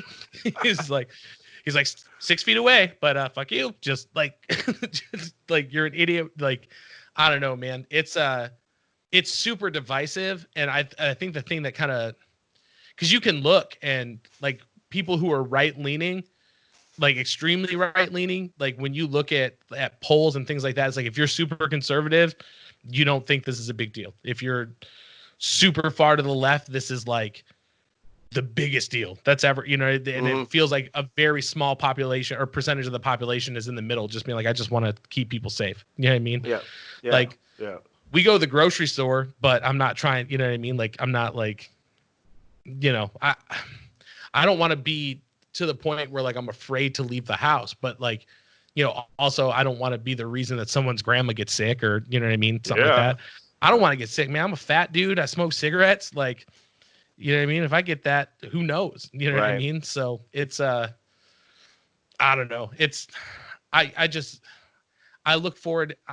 looking forward to things opening back up. Like we had tickets to see Trevor Noah at the Ryman, and it was in May, and they pushed that out. We had tickets to Bert Kreischer, who's a stand-up comedian, in April, and that got pushed out. So it's like, I don't know what it's going to look like, but I'm just kind of, I feel like a little normalcy will feel good. That's why I think maybe the live stream idea might be a good idea for the Jackson Pollock Microphone shows, just to kind of be like, hey, even though this is crazy, like this is something that you're used to, and you could still run around, get all your lights going. You know Yeah. I mean? I Like, thought about there's doing, Rick I in the thought, background. I thought about doing like, stuff with my songs and like lip syncing. I thought that'd be funny. Be TikTok sensation. Oh yeah. All your students All be about the like, TikTok. Yeah, they'd be all like, "What TikTok? What?" Yeah, TikTok. That's an interesting thing. We had to have some talks about that in the old classroom. dude, they're paying out like $5.7 billion right now because Really? they were collecting data on people younger than 13 Oh, good through lord. the app. Yeah, so they're paying Well, out that 5.7 doesn't billion. surprise me. One of the and to let everybody out there know, I teach 10-year-olds, so it's a specific age group. But one of the teachers that I teach who's younger and more, she's grew up with the technology that I didn't grow up with, so she's all like, oh, I'm jumping on it. But she made a fictional TikTok with a fictional name and a picture like that she took of her daughter from the side. You couldn't even tell who it was, and every single one of the kids accepted her friendship on there. They didn't know who she was. They Really? all said, yeah, sure. And so we sat there and looked at all their stuff because all those kids were like, yeah, they had no clue. And so I was watching kids in my class do things that were highly inappropriate that their parents did not know about. I'm like, so I just sent out notes to parents and said, look, I'm not going to say any specific names, but you better be checking your stuff. Yeah, Like, I man. can't believe you're not monitoring these kids more. I mean, like, the stuff that they're doing is like, they don't even know. The thing about it is they're doing things that are inappropriate and they don't even know how inappropriate it is. Well, now, do you think it's just because like I'm like the AOL generation is what I call it. You know what I mean? Like I was like the first generation that had the internet in the house, and I could tell you because I must have been 11 or 12. Like I got in trouble because me and my friend who lived in my neighborhood, like, we were printing off dirty pictures from the internet and like passing them like notes. You know what I mean? Like, because that's how you did it. You didn't have Yeah. like cell phones. You'd be like, dude, look, I saw this. I printed it out. Like, you got to check it out. And until I got caught, my parents had no idea. You know what I mean? And we were like the first like chat room generation. So do you think it's that? I mean, and I think you probably have an interesting perspective on this being a teacher. Do you think that it's that they're not paying attention, or do you think it's just they don't really know like what to pay attention to Both. or what they should be looking at? Both. I mean, if I was a parent of a kid that was in my classroom, that age group at this particular point in my life, I would be not just letting a 10-year-old have a phone and just have free reign. I would have a specific time. Here is the amount of time, here's your space of time that you can use a day or every couple of days or whatever, that you can do that kind of stuff. And I need access to all the histories and everything, and I don't think they're paying any attention. Oh yeah, I mean, they don't I have a don't. clue. And the thing is, they have it. All they have to do is pick it up and look at it. Yeah. They don't even do that. So, Well, and I think a lot of parents don't realize, like on an iPhone, you can go in and set parental controls. sure. Like I can put in, and then you set your own password for the parental controls. I don't know if it's, I honestly think part of the reason is that a lot of parents are like this. Yeah, sure. Okay, cool. Whatever you're doing. Because they're on theirs too. Yep. You know what I mean? Well, here's the thing, and I've told parents this a bunch of times. Look, once you start the social media thing, they're going to have it till the day they die. Why not just go as long as you can? Like, why does it have to be like 10 years old? Like, 'cause once they start this, there is no stopping. Once you can't unring the bell. Once you open that world up, it's going to be, social media is never going to go anywhere. It's going to be some form of social media till the day we die. So why not just go, you can't have it till you're 16 years old? Because there's no reason for a 10-year-old. I mean, there's no reason. My niece, my niece, my brother had her, well, not my brother didn't have her, but his girlfriend at the time had her when she was like 17. And so she's well into her teenage years now, but she didn't have one until she was like 13 or 14. So my brother's like, no, you don't need to be on. And now, like, he's got the passwords for it. He makes sure that he follows her, so anything that she posts, he can see. So I mean, I think there's ways to do it, but I think you're right that, it's just this. I think this is the first time in history that we've had that kind of connection where I can just be like, oh, let me see whatever you're doing. Like, Yeah. you can share, and it's a lot of stuff that you probably shouldn't be sharing anyway. Not that it's inappropriate, just that people, I mean, I don't care. You know what I mean? Like, Right. I don't care that you made a grilled peanut butter and jelly. Like, I don't need to see that on your Facebook, but I think this is I think it's a crazy time.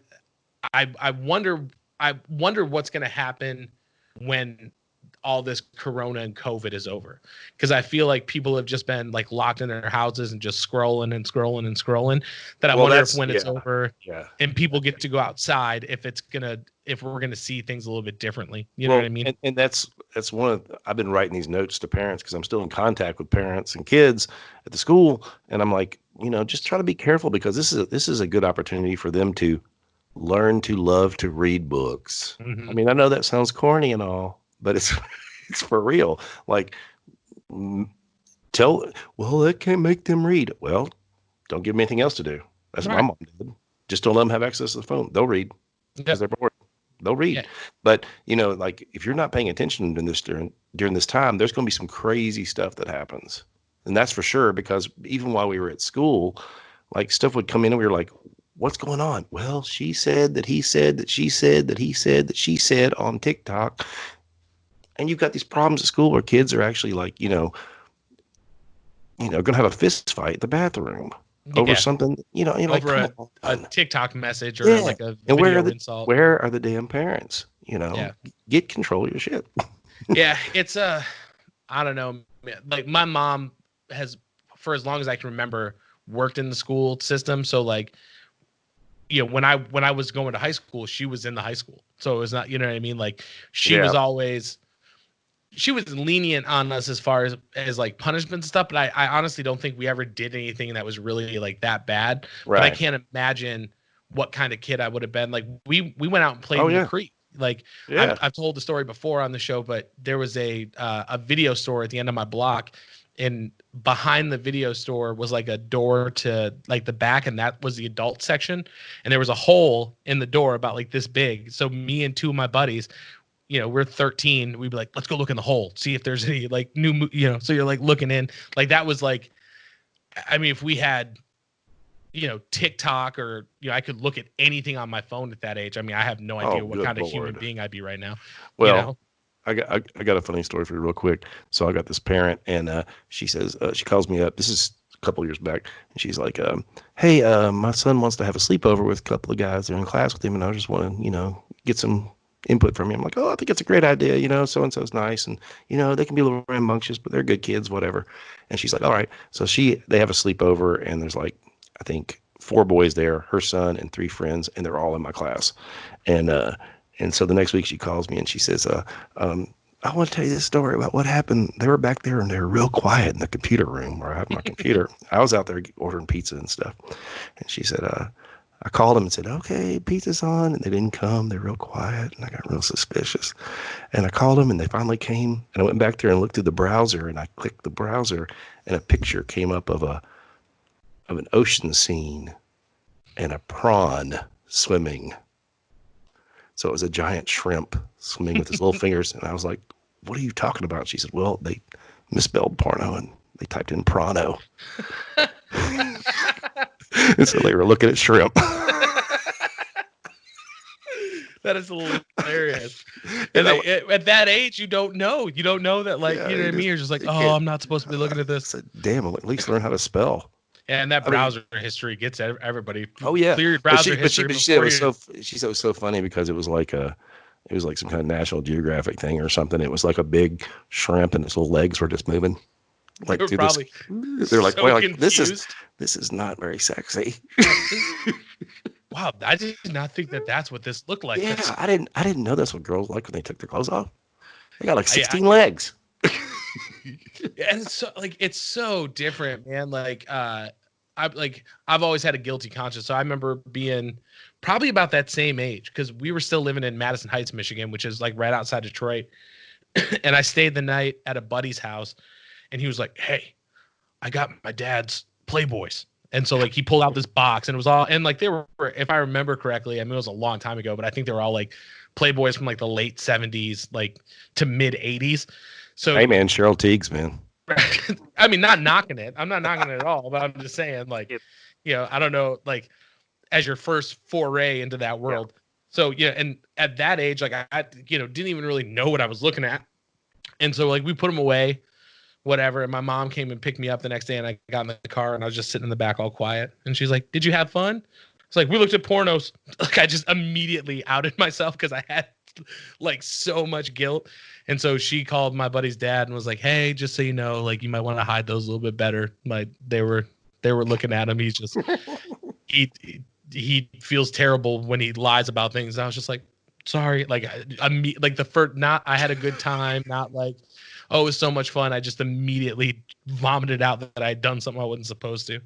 But yeah, like, I mean, like, if I would have had that on my phone though, or been able to go on like mom's MacBook, like, I don't know. You know what I mean? Well, Like, I mean, the access to everything is kind of crazy. Like I had a kid come in a few years back when um, Taliban, Al Qaeda, whoever was doing all the crazy like videos of killing people. Like they were cutting people's heads off, putting people in cages and suspending them in water and putting them on fire. And I had kids coming in going, I watched this video of, a dude getting his head cut off. I'm like, what? And I'm like, you can't undo that. Like no. that kid knew that he saw something that he wish he hadn't have seen. He was curious. People are curious. He's 10. He's not old enough. Like I've been curious and looked at stuff as an adult and been like, why did I look at that? Good Lord. I don't need that in my head. And they're 10. The access to that stuff is it's insane. Now, let me ask you this: with you working with 10-year-olds, and this is something that it seems like with that, because I'm like, again, AOL age, me and my buddy Nate, his sister was like 4 or 5 years older than us. And then her boyfriend was like 3 or 4 years older than her. So he was 21 and we were like 13. And he'd be like, "You guys want to see some crazy shit on the internet?" And he'd be like, oh no. Like, here's a family on safari that got mauled by a lion because they got out, like stuff that like 13. But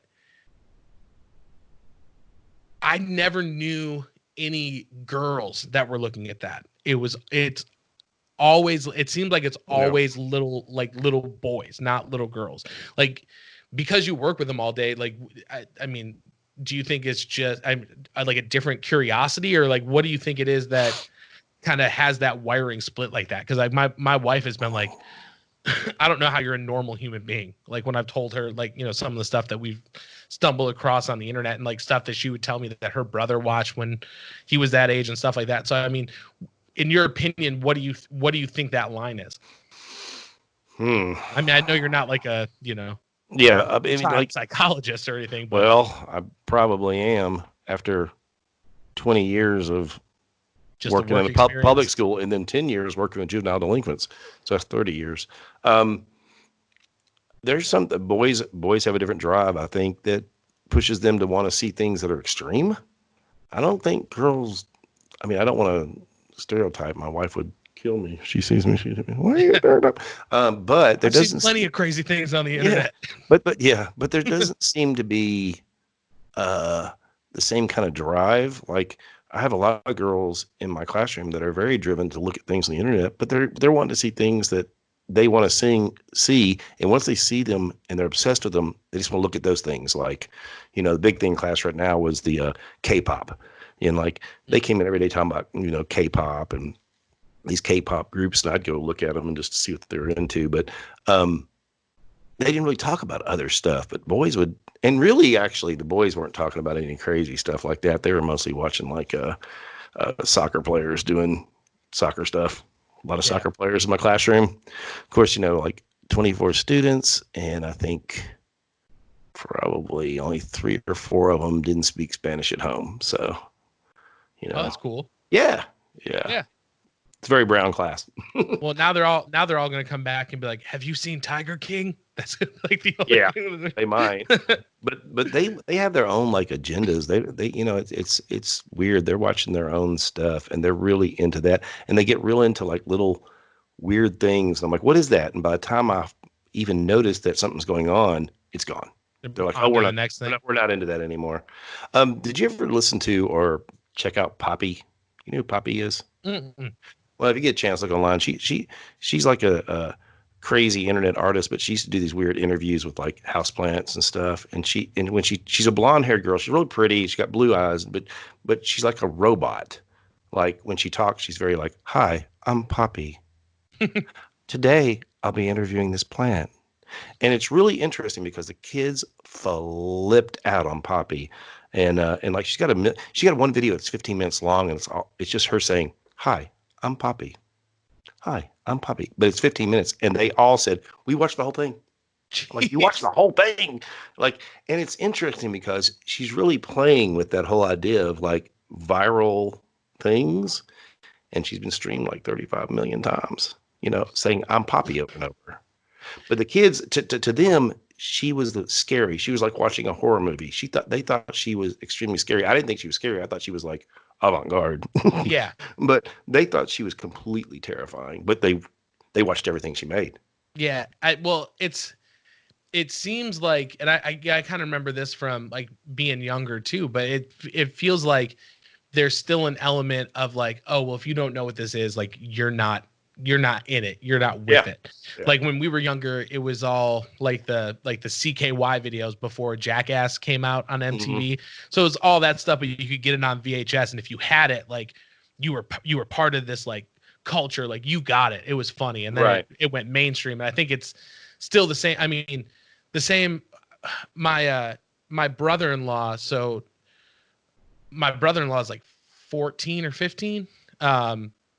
He's like Kara's younger brother, and for a long time he would just watch people play Minecraft like on YouTube Yep. for like hours, and I'm like, dude, you know that there's like millions of other things, there's billions of other things on YouTube other than just watching someone play a video game, and like looks like the world's most boring video game at that. But I guess like I'm not of that age where I understood why it was cool. So it's just one of those things like you don't get it. This is what we do. There's definitely something going on in the brain, where they have figured out how to trigger things within your brain, and those things. Well, for example, not Minecraft, but and I can't even think now because what's the other game that all the kids play now? It's like Fortnite. Well, Fortnite, and a kid explained it. He goes, "What Fortnite is Fortnite is Minecraft and a shooting game together." And I was like, "Oh, okay." And he's like, "No, really." So they come in doing all the Fortnite dances, and then talking smack to each other. "I went against Nicholas on Fortnite the night I kicked his butt." And Nicholas is like, "Yeah, well, da, da, da." And I'm like, "What the hell's going on?" So I go online and look it up, and what I find is videos of people playing Fortnite, and they're all watching it. So, and this is something that's interesting. Like about 10 years ago, if you had asked me, if I'd gone into the classroom and said, "Okay, I'm going to do a poll today. What do you want to be when you grow up?" I would have gotten from probably all the boys in the classroom, I would have said, "I want to be an NFL player. I want to be an NBA player." That was it. Professional wrestler, stuff like that. Yeah, but not really. They didn't even say that. They liked wrestling, but they wanted to be professional athletes. And then something happened. And now if you ask people, if I went in my classroom, which I already did this year, "What do you want to be when you grow up?" I mean, it's kind of a standard question. I want to be a YouTuber. Yeah. Boom. Done. They all want to be YouTubers. And they think that there's just a zillion trillion dollars to be made on YouTube. And they think anybody can make it at any time. I'm like, you don't really understand how this works. And they're like, "No, you don't. You're old and dumb." "Okay, boomer." Yeah. They're like, "Okay, wait a minute." Yeah. Not quite. I'm close to a boomer. Right. Though. Like you don't know what I do in my free time. Yeah, okay? you have no clue Like, until I showed them. Like I have snuck in. Mike Doty played in my backyard. Yeah, Mike Doty.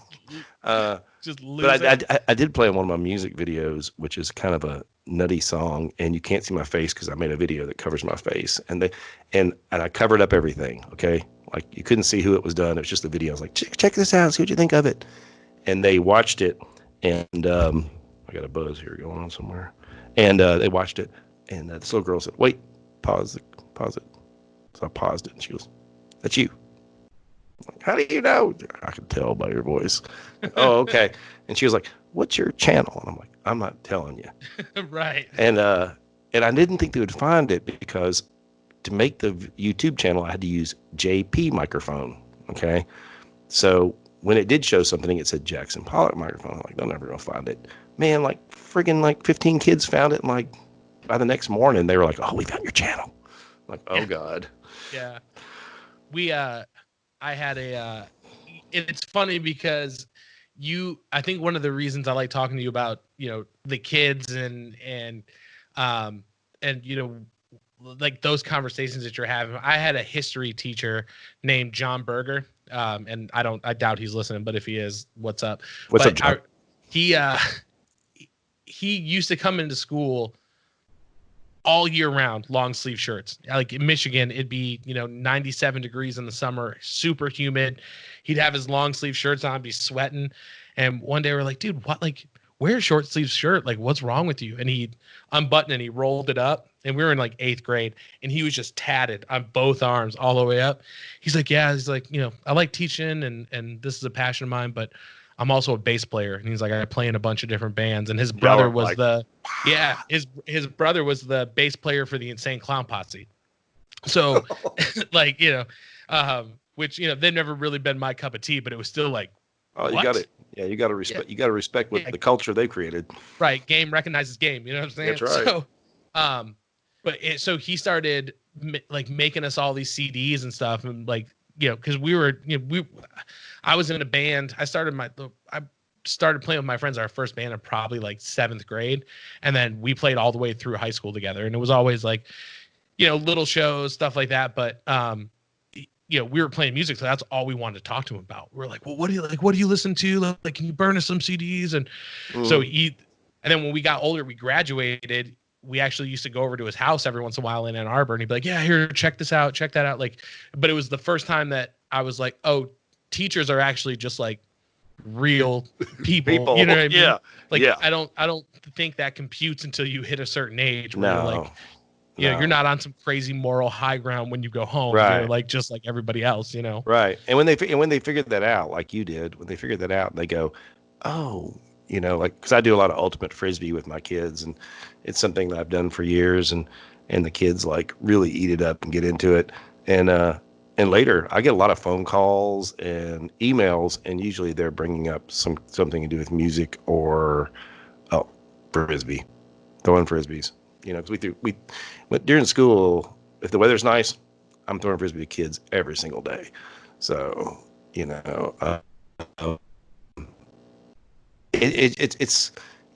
interesting because there's one minute where they look at you at like some kind of like exalted status. You're a teacher, and the next minute you don't get it, like, man. Yeah. The next minute they're like, oh wait, you really do know stuff that could be cool. Right. You might know something that might be cool. Because it takes me a while, but once they're buying what you're selling, they're listening. Yeah. And they're listening more than you think they are, because they'll come back to me years later and go, do you remember that time? And I'm like, no. Yeah, I've had a lot of teachers like that too, where I've been like, hey, like, because I feel like that's something that a lot of people end up doing is like, they'll go visit like an old teacher or something. I'll be like, hey, that this one time that you did this, like that was really cool. And they're like, dude, I had 300 students. Like that's great. That's great that was a big memory for you, but I don't remember that. It's funny because I play ultimate frisbee with some guys, and it so happens that one of the guys knows one of my former students. Now, my former student who I taught when he was 10 is now probably 25 years old. And he said something like, F you, man, you kept me out of that pizza party for good behavior. And I was like, what the hell, dude? Your behavior was shit. When I said straight on Facebook, I was like, what are you talking about? You're acting like a damn fool, and I'm supposed to give you a pizza party? Like, no, you're 25 years old now. Surely you can look back and go, I was being an ass. Like, I'm not keeping anybody from a pizza party. You're being a royal ass. And he was like, well, I guess I was.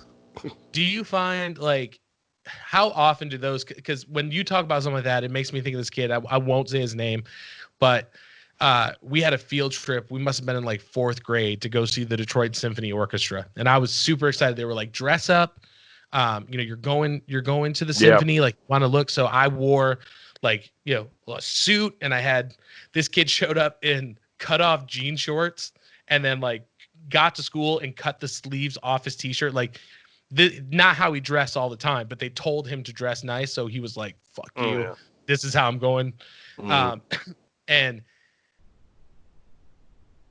the teacher said something. He ended up kicking the soles out of the bottom of his shoes. Like he grabbed his shoes and just pushed until his soles popped out.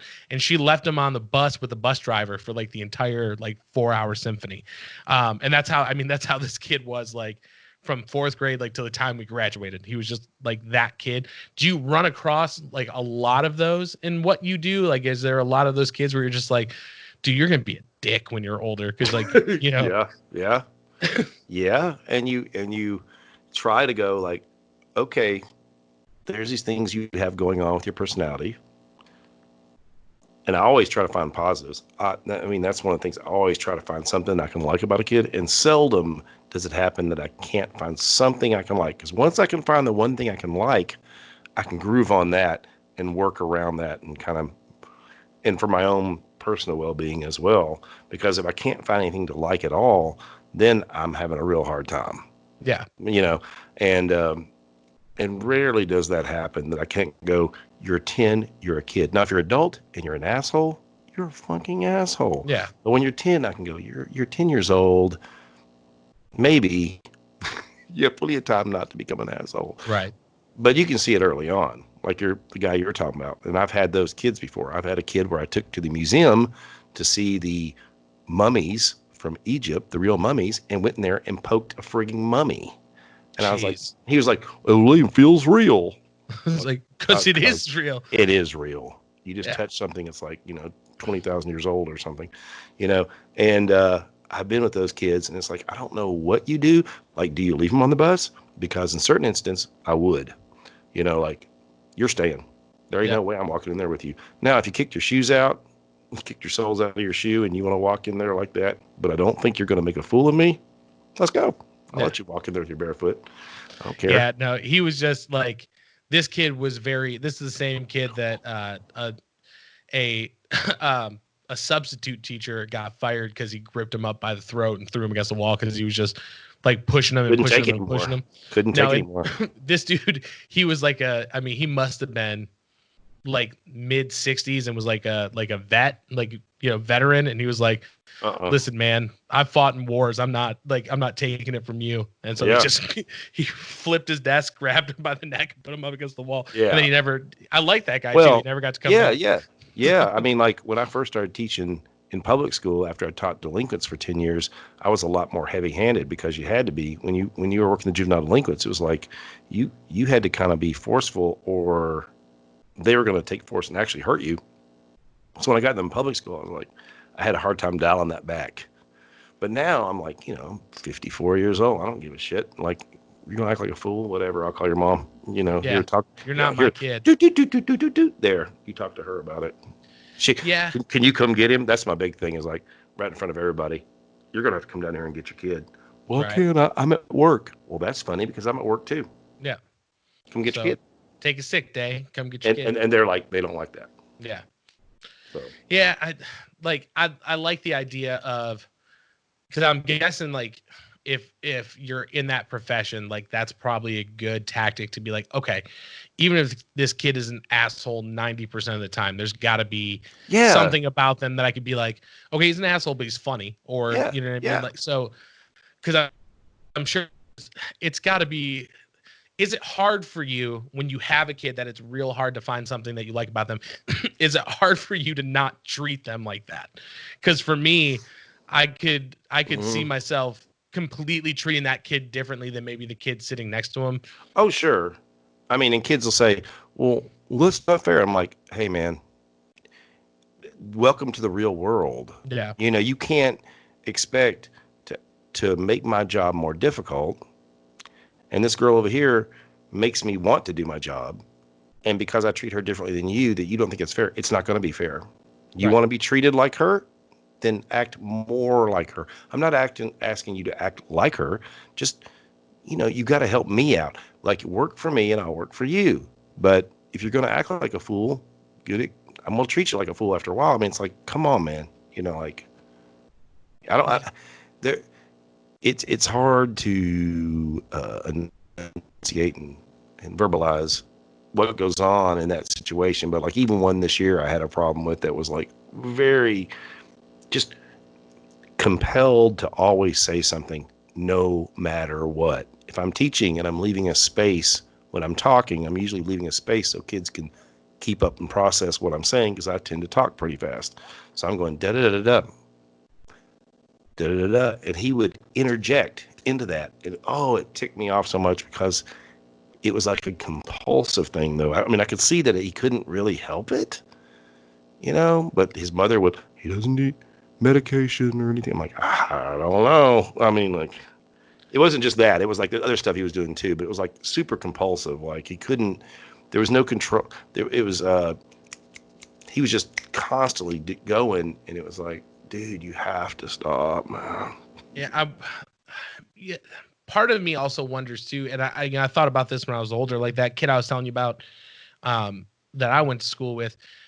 I always just thought he was a dick. You know what I mean? And then I got older, and I was like, well, maybe you like weren't a dick, but maybe like you didn't have parents that like taught you Yeah, how you're supposed to behave, yeah. or like I don't know. It's hard because again, like I've got some friends who are teachers too, and one thing they said, and it's just like you're going to these parents, and these parents are like, "There's nothing wrong with them. Like Uh huh. like he's fine with everybody else." And it's like, no, like your kid, you know what I mean? So I can imagine that would be a challenge to because you don't want to give up on somebody. You don't want to be like, No, well, you know what? I wash no, my hands of you. Like you're gonna, you're no. gonna be what you're gonna be.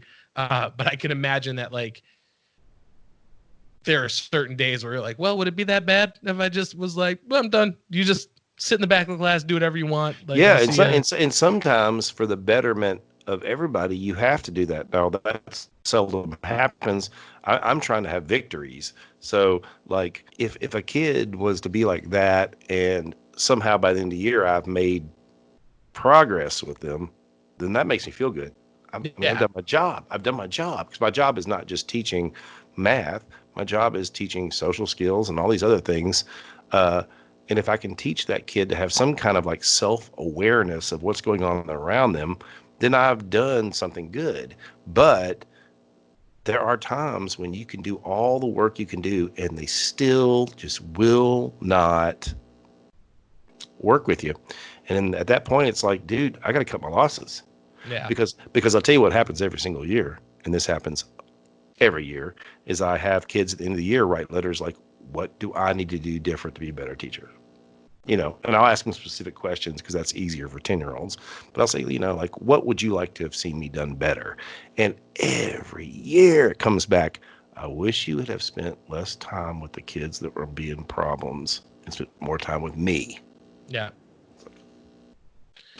Because you don't want that person to fall behind, and then you're like, well, this person is obviously Well, getting it, so I don't well, need to invest. they require that energy. Yeah. They require it. Matter of fact, they demand it. I mean, Now, have you ever had that conversation with a kid, like just being like, oh, listen, thousands of times. I don't invest this much, like not that I don't invest, but like I put Yep. this extra energy.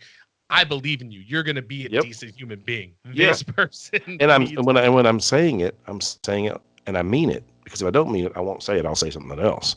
But I say all the time, like, I'm putting this time into you because I think, first of all, you're going to middle school, and this year it's me, and you have Yeah. one other teacher. Next year you have 7 teachers. This is it. You either get it this year or next year. I don't know what's going to happen because you're going to have 7 Yeah. teachers. They don't have time for that shit. They have 170 students. I Right. have 44. Right.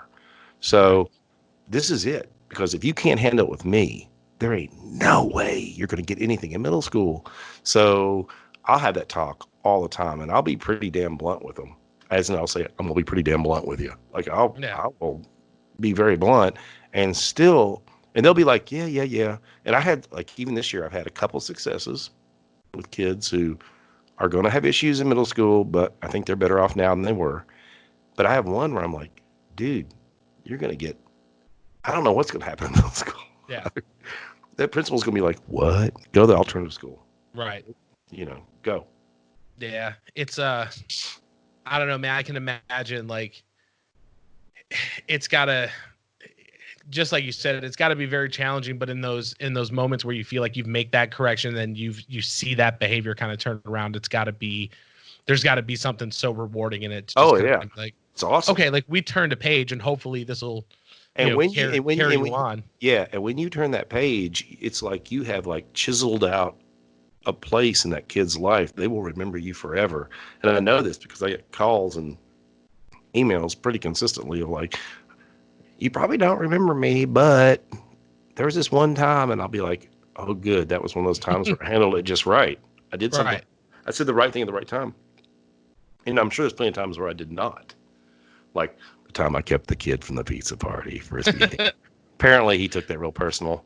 Like, dude, really? Your mom came in 3 times for parent-teacher conferences? That's in his manifesto that he's writing in his Oh, basement. I ripped it. I ripped him on Facebook, and the other dude was just laughing. The other guy was like, "This is the most hilarious thing I've ever seen," because he thought he's gonna like, I'm gonna come out and cuss at my old teacher and show him something. And I was like, "Dude, you're acting like a complete fool. You're not a student anymore. I could talk to you like an adult." Who do you think you're talking to? Yeah. I'm not. I kicked your. He was the same kid like in 5th grade. I'm gonna beat you in basketball. I'm like, no, you won't.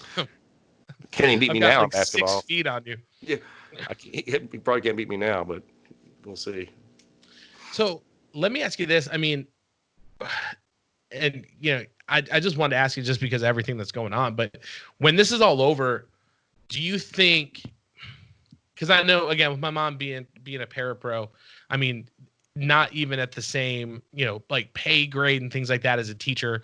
But, in there with a kid every day, and she works with them from, kindergarten. She gets one kid and she works with them from like kindergarten to 6th grade. So, or 5th grade. So it's amazing. So you've got that like same person. Do you think when this is all over, like, how do you think people are going to look at teachers? Do you think it's going to go just back to, like, do you think people are going to finally be like, you know what? Yeah, we should pay him more money. Or do you think, I mean, like, well, I think there's already like, I've gotten notes from parents already that were like, man, really appreciate what you did, because I've been at home trying to teach, because we give them the information. Like, we're not doing any of the, like Zoom teaching or anything, but we give them lessons. And I've been making like work at home, like on a sheet of paper with a Sharpie, man, and photo edit and send it, and they do the work, send it back, and we talk about it and whatnot. But, they get work from the county, and it's a lesson plan and stuff, and they have to go in there and like basically homeschool them a little bit. And they're like, oh shit. Yeah. They're like, no. I think there'll be a better appreciation. Whether that leads to more money, I don't know. Well, I mean, I just know, like, there's all the, there's a lot of teachers out there that I know, have to work. So, like my mom, being a parapro, she has a second job at a bowling alley. Oh, yeah. She runs the youth league at a bowling alley and does all those events and everything like that. And it's, she loves it, but she didn't take that job because she was like, I just love this so much. She was like, I don't make that much. You know what I mean? And I've just been thinking about it because exactly what you said, right? This is the first time. And I mean, I can't think of at least not in my lifetime. I can't think of another time where, it's been like, well, guess what? This is not the teacher's responsibility anymore. And you know what it's like now to have to go out and buy glue sticks and supplies, and because you're not getting them from me because I'm not going in there. You know what I mean? So, I was just kind of wondering if, when this is over for all these people who are trapped at home, Kara and I were talking about that, but with Millie, it's like, I think we're kind of lucky that she's as young as she is, because I can't imagine her being like 6 or 7 and being like, hey, you can't see your friends. You're right. You know what I mean? Like she doesn't, I mean, she misses, grandma and grandpa, but I don't think she is even anywhere near registering what's going on. So I think we got very lucky as far as her being so young. But if like I was having to do her school, you know what I mean? Like, it would not be good. You know what I mean? Yeah. Like, I mean, the curriculum is daunting anyway. It's ridiculous. And you tell people that all the time, that the curriculum is ridiculous, but they don't know it until they actually have to try to do it. Like some of the stuff I'm required to teach, it's pretty ridiculous, because the kids don't have we aren't allowing the kids to have the fundamentals. They don't have them down. So they're like, oh, we're going to introduce this topic. Great. Now we got this one. Like there's no, like the idea of practicing, like I teach math, the idea of practicing is gone. Like when I was a kid, it was like, okay, we're learning this. Now go home and do this and bring it back tomorrow. I mean, I had a person that's in charge of math teaching at the county level tell me that if you teach it right the first time, you don't have to show up more than once with math. Yeah, Like, it's are ridiculous. you crazy? They need to practice just like you practice basketball, just like you practice anything. They need practice. And so I do a lot of that. So, but I mean, the math curriculum goes in a box about this thick for 1 year. I mean, That's it's like, crazy. it, and the stuff that there is no way in hell that if you'd showed me this stuff when I was in fifth grade, I'd have been like, peace out. Yeah. I would not even pay attention. Well, I mean, if it was me, I'd be like, okay, so there's 20 episodes of The Office in this season. We've watched 5. How many more episodes do we have to, And Yeah. after dinner, there was 10 cookies. We ate No, it's 3. super Like, I'm not kidding when I say that I've been teaching these kids for years, and still every year I have to like read over the stuff and brush up on it because I don't like some of it. I'm good at arithmetic, but like the kind of word problems they're putting out there now are like they're really confusing, and it's like, man, it confuses me, and I've been teaching it. yeah, Like, and it's also like, what is the point of making it that confusing? Will they not understand how to do the process unless it's just a super. Kara makes fun of me all the time. Kara's very good at math. I've always been in like a language arts, um, like history comprehension, things like that. She's very good at math. So like, she's like, all the time, she's like, you're counting on your fingers, right? And I'm like, well, yeah, I'm an idiot. Like, I'm not, I've never claimed to be great at math, but she can do it all in her head. I have to like sit down and write it out because my brain doesn't work that way. I think it's the same reason I never learned how to like write out music, because I'm like, I get 2 seconds into it and I'm like, oh yeah, no, I'm done. I'll just let me yeah, just show you where I'm putting my fingers, because I'm not yep, gonna try to figure out how to write this. But yeah, so, I mean, I don't know, man. I had a friend of mine, Morgan, on, who is a nurse practitioner, and just kind of talking to her about like, hey, like, right now you're a real life superhero, and mm-hmm. I really think that after this, I think some of the parents are going to have a very similar thought about the people who are teaching their kids, Yeah, yeah, like a whole newfound respect for it, and I agree. yeah, I agree. They will. Now, because I teach in a school that's predominantly immigrants in my classroom, like there is one white guy in the classroom, and that's me, and there's a white girl, but everybody else is either brown or black. Um, that I get a different experience because they really love me and they take care of me and they're super sweet and they will do anything that I ask. Whereas, like, if I call a parent in my classroom with a problem, usually I'm gonna get, I'll take care of it, and yeah, it's taken care of. Like the next day's different, but um, I think a lot of schools where you have helicopter moms and people that are like overly like these teachers better do this and these teachers better do that. Those people are going to be the ones to be going, oh crap, I can't believe all the stuff the teacher's doing. yeah, Because those parents, those mamas specifically, are going to want to go in there and try to do as good as the teacher's doing or better. Because I've met those people, and they're not going to be able to. There's just no way. Like anytime I hear somebody say I'm going to homeschool, I'm like, okay. Go ahead. and your kid's gonna be super weird. Yeah, because I have had probably 12 kids come to my classroom over the years that have come from homeschooling, and none of them have been on grade level. Not one. It's just impossible. You know, I'm not gonna say it's impossible. I'm sure somebody's doing it right, but I haven't met them yet. I haven't. Yeah. It's just too.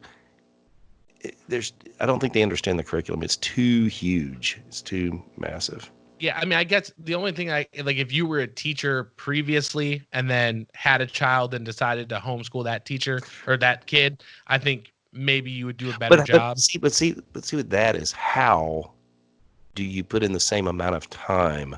Like when I go in, I'm there at 7:15 in the morning. I don't leave till 2:45. During that time, I'm being like boom, boom, boom, boom, boom, boom. I mean, can you really do that at home? Can you really go 7:15 to 2:45, boom, boom, boom, boom, boom, every single day? It'd be very hard. Yeah, because you're like, I gotta make And the you're kid breakfast. you're biased. Well, Yeah, not only do you have to make kid breakfast, but you got to go like, oh well, we got to do this. You know what I mean? I just like I'm not saying I'm militant in the classroom, but But you're I'm pushing schedule driven. Yeah.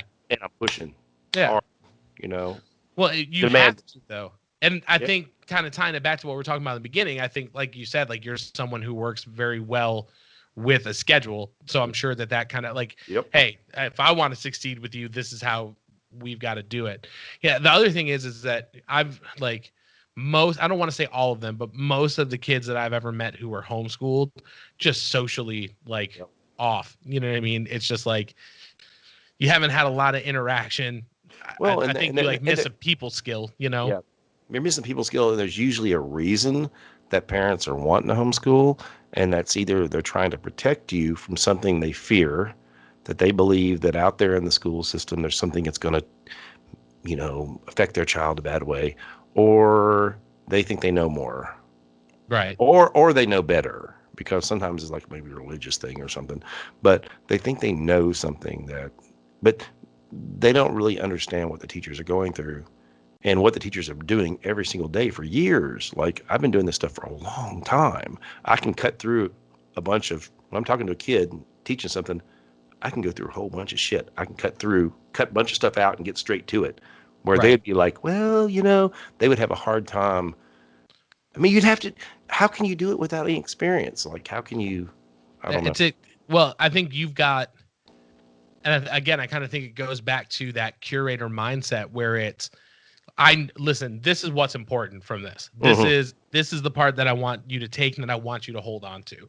Right. Same way as, you know, when you're making mixtapes, you're listening for that song on the radio Yep. that you're like, this is the one that I want you to carry because Right. this is the one that's important. And each kid's And different. yeah, and Yeah. so I can see very well like because I've had a lot of teachers do that too, where like, okay, well, we're not going to talk about this because this isn't important, and they move on to the next thing. And I can see someone just being like, we're going to go through every page of this book or Right. every line of this curriculum because I don't know how to extract what you actually need to know and cut out the rest of the noise. Right. I think that's something a lot of people don't think about, and I'm sure that a lot of people right now that are at home, I'm the oldest of four, so if this would have happened when we were kids, I mean, I'd be down a parent. My mom would be like, "Nope, I'm done. I'm checking out. I'm not doing Well, this." yeah, and like what you're saying about curating mixtapes and stuff, it's like a good person making a good mixtape, I'm going to make a mixtape for you. It's going to be a lot different than I make for this other person because I Right. know what you like. You've already said, you like Built This Bill. I already know where you're coming from. I'm going to be using that knowledge to curate your playlist. Well, it's the same thing with teaching a kid. I'm going to find out what the kid likes, find out what the kid enjoys, find out what they're good at. That's what I tell parents all the time too, is like, instead of finding out what think your kid should do, find out what they're good at and milk it. Right. Because so many people want to live vicariously through their children. Like, I want them to do this and I want them to do that. I'm like, well, is that something that they're naturally good at? Now, I agree. They should play some sports, even if they don't want to. They should still play. It's good for them. But when you start knowing your kid, you start going like, well, they're good at this, and find out what they're good for and what they're interested in, and then just milk that. But I see so many parents going, well, I've been doing this, and I've been doing this. I'm like, yeah, but They they're don't care into about it. they're into this. Yeah. Well, yeah, I'm like, they're into drawing, well, they're into art. And they're like, oh yeah, but I want them to play. But they're into art. Right. If they Then were into you should. football, they'd be So I'm playing I'm I'm I'm football. I'm going out to stores and buying, like, one kid I taught recently who's really into drawing comics. I went out the store and bought this book that's like empty comic pages. It's got That's like, awesome. and I was like, fill this in. All His the mom was like the like, yeah, frames and stuff. he's into comics and stuff. I'm like, no, that's a good thing. Here, wear this out. He made some coolest comic book. It's the funniest comic book I've seen around, man. 10-year-old did it. But his mom didn't even recognize it. She's like, yeah, well, it's something he does. I'm like, no, he's very good at this. Yeah, Like, and he does very, it well. he's at 10. I'm around artists all the time. He's good, Yeah. And that's the thing. I mean, ask Stan Lee if being into comic books paid off for him. You know what I'm saying? Like when he checked out, he was doing okay. Yeah. You know what But I mean, well, Like, but not even like if you're doing okay, but if it brings your life satisfaction, like, I'm never going to get rich doing photography. I'm never going to get rich doing music. It's okay. I love doing them. They make me happy. yeah, but Makes me a well-rounded person. I think in that vein, though, you found a fulfillment for you. And I think a lot of the times, if you can find that fulfillment and chase that fulfillment, it can lead to being Oh able yeah, to sure. have, and I think, probably with teaching, I mean, that's probably, I would imagine that's probably in the same vein. It's like you've been doing it for, would you say, over 30 20 years. years? Yeah. Yeah, 30 years. Like, there's got to be something about it that feels good to you that you're like, oh, well, and I don't know. That's one of those things. I think that's why I just keep writing songs. I've got a normal day job, but it's just to pay the mortgage, not anything that I'm like, I like what I do, but it's definitely not like this is where Yeah. my passion is. So, that's why I just write songs and play around the house and stuff like that. Cause I've got to have something that I'm like, Yeah. I'm in, you know what I mean? I'm into this and finding new music Yeah. and going to shows and things like that. So, I mean, I just think you're somebody, one of the things that I really admire about you and in the time of getting to know you is that, again, with the teaching passion, you've been pushing, doing it for years with the Jackson Pollock shows. I mean, going on 13 years, like, and you just keep investing in it. And you're someone that I get the sense does that a lot in your relationships as well. It's just like, I'm going to invest. I want to see these relationships grow. And I think that's represented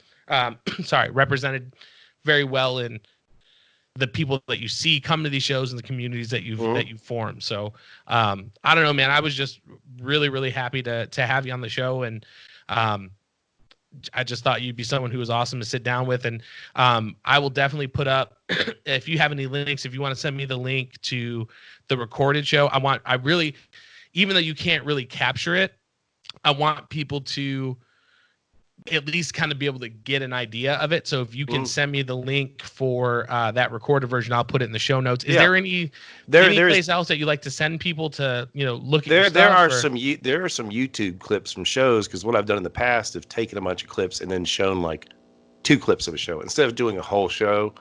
Just show 2 clips. So I've got like a bunch of clips of various shows, and they're all on YouTube. Almost everything can be found, I think, on YouTube. It may be JP Microphone. But if you do Jackson Pollock Microphone, you probably come up with all kinds of stuff. There's a Bandcamp page with all the albums. Mike Doty's on that one. He's the only one that's not music that we made, because I had to hide it from him because he wasn't. He was selling these copies, and he didn't want stuff up there. And I'm like, right, man, come on, man. You just made $5,000 in my backyard. Give me a break. Right. But yeah, I'll send you some stuff. There's a lot of cool, and there's even clips from shows we talked about, like the Charles Walker. There's stuff like that on there, and the Annie Selig's on there. So I've got some clips. They're just not like full shows. Yeah. And I mean, I think that's because I think what I'll do is I'll link the YouTube channel, and then I do have the Bandcamp link already, so I'll throw that up too. But I just, like I said, I think what you do is something that definitely, number one, is very unique. There's not a lot of people out there that are doing what you do and in the way that you do it. So I definitely think it's something that people may be interested, even if it's just like a snit to kind of see it. I am super looking forward to the shows opening back up, man. I miss you. I am looking forward to getting to see you in person and letting you meet the little one and seeing you and the wife. And I just want to say thank you for doing it, man. I really appreciate you coming in and hanging out. Been a lot of fun. Yeah, man. Do me a favor, hang out. We're gonna end it here, but hang out for me for just a minute, okay? All right. All right. Thank you guys. Thanks, everybody. Checking out. All right, bye.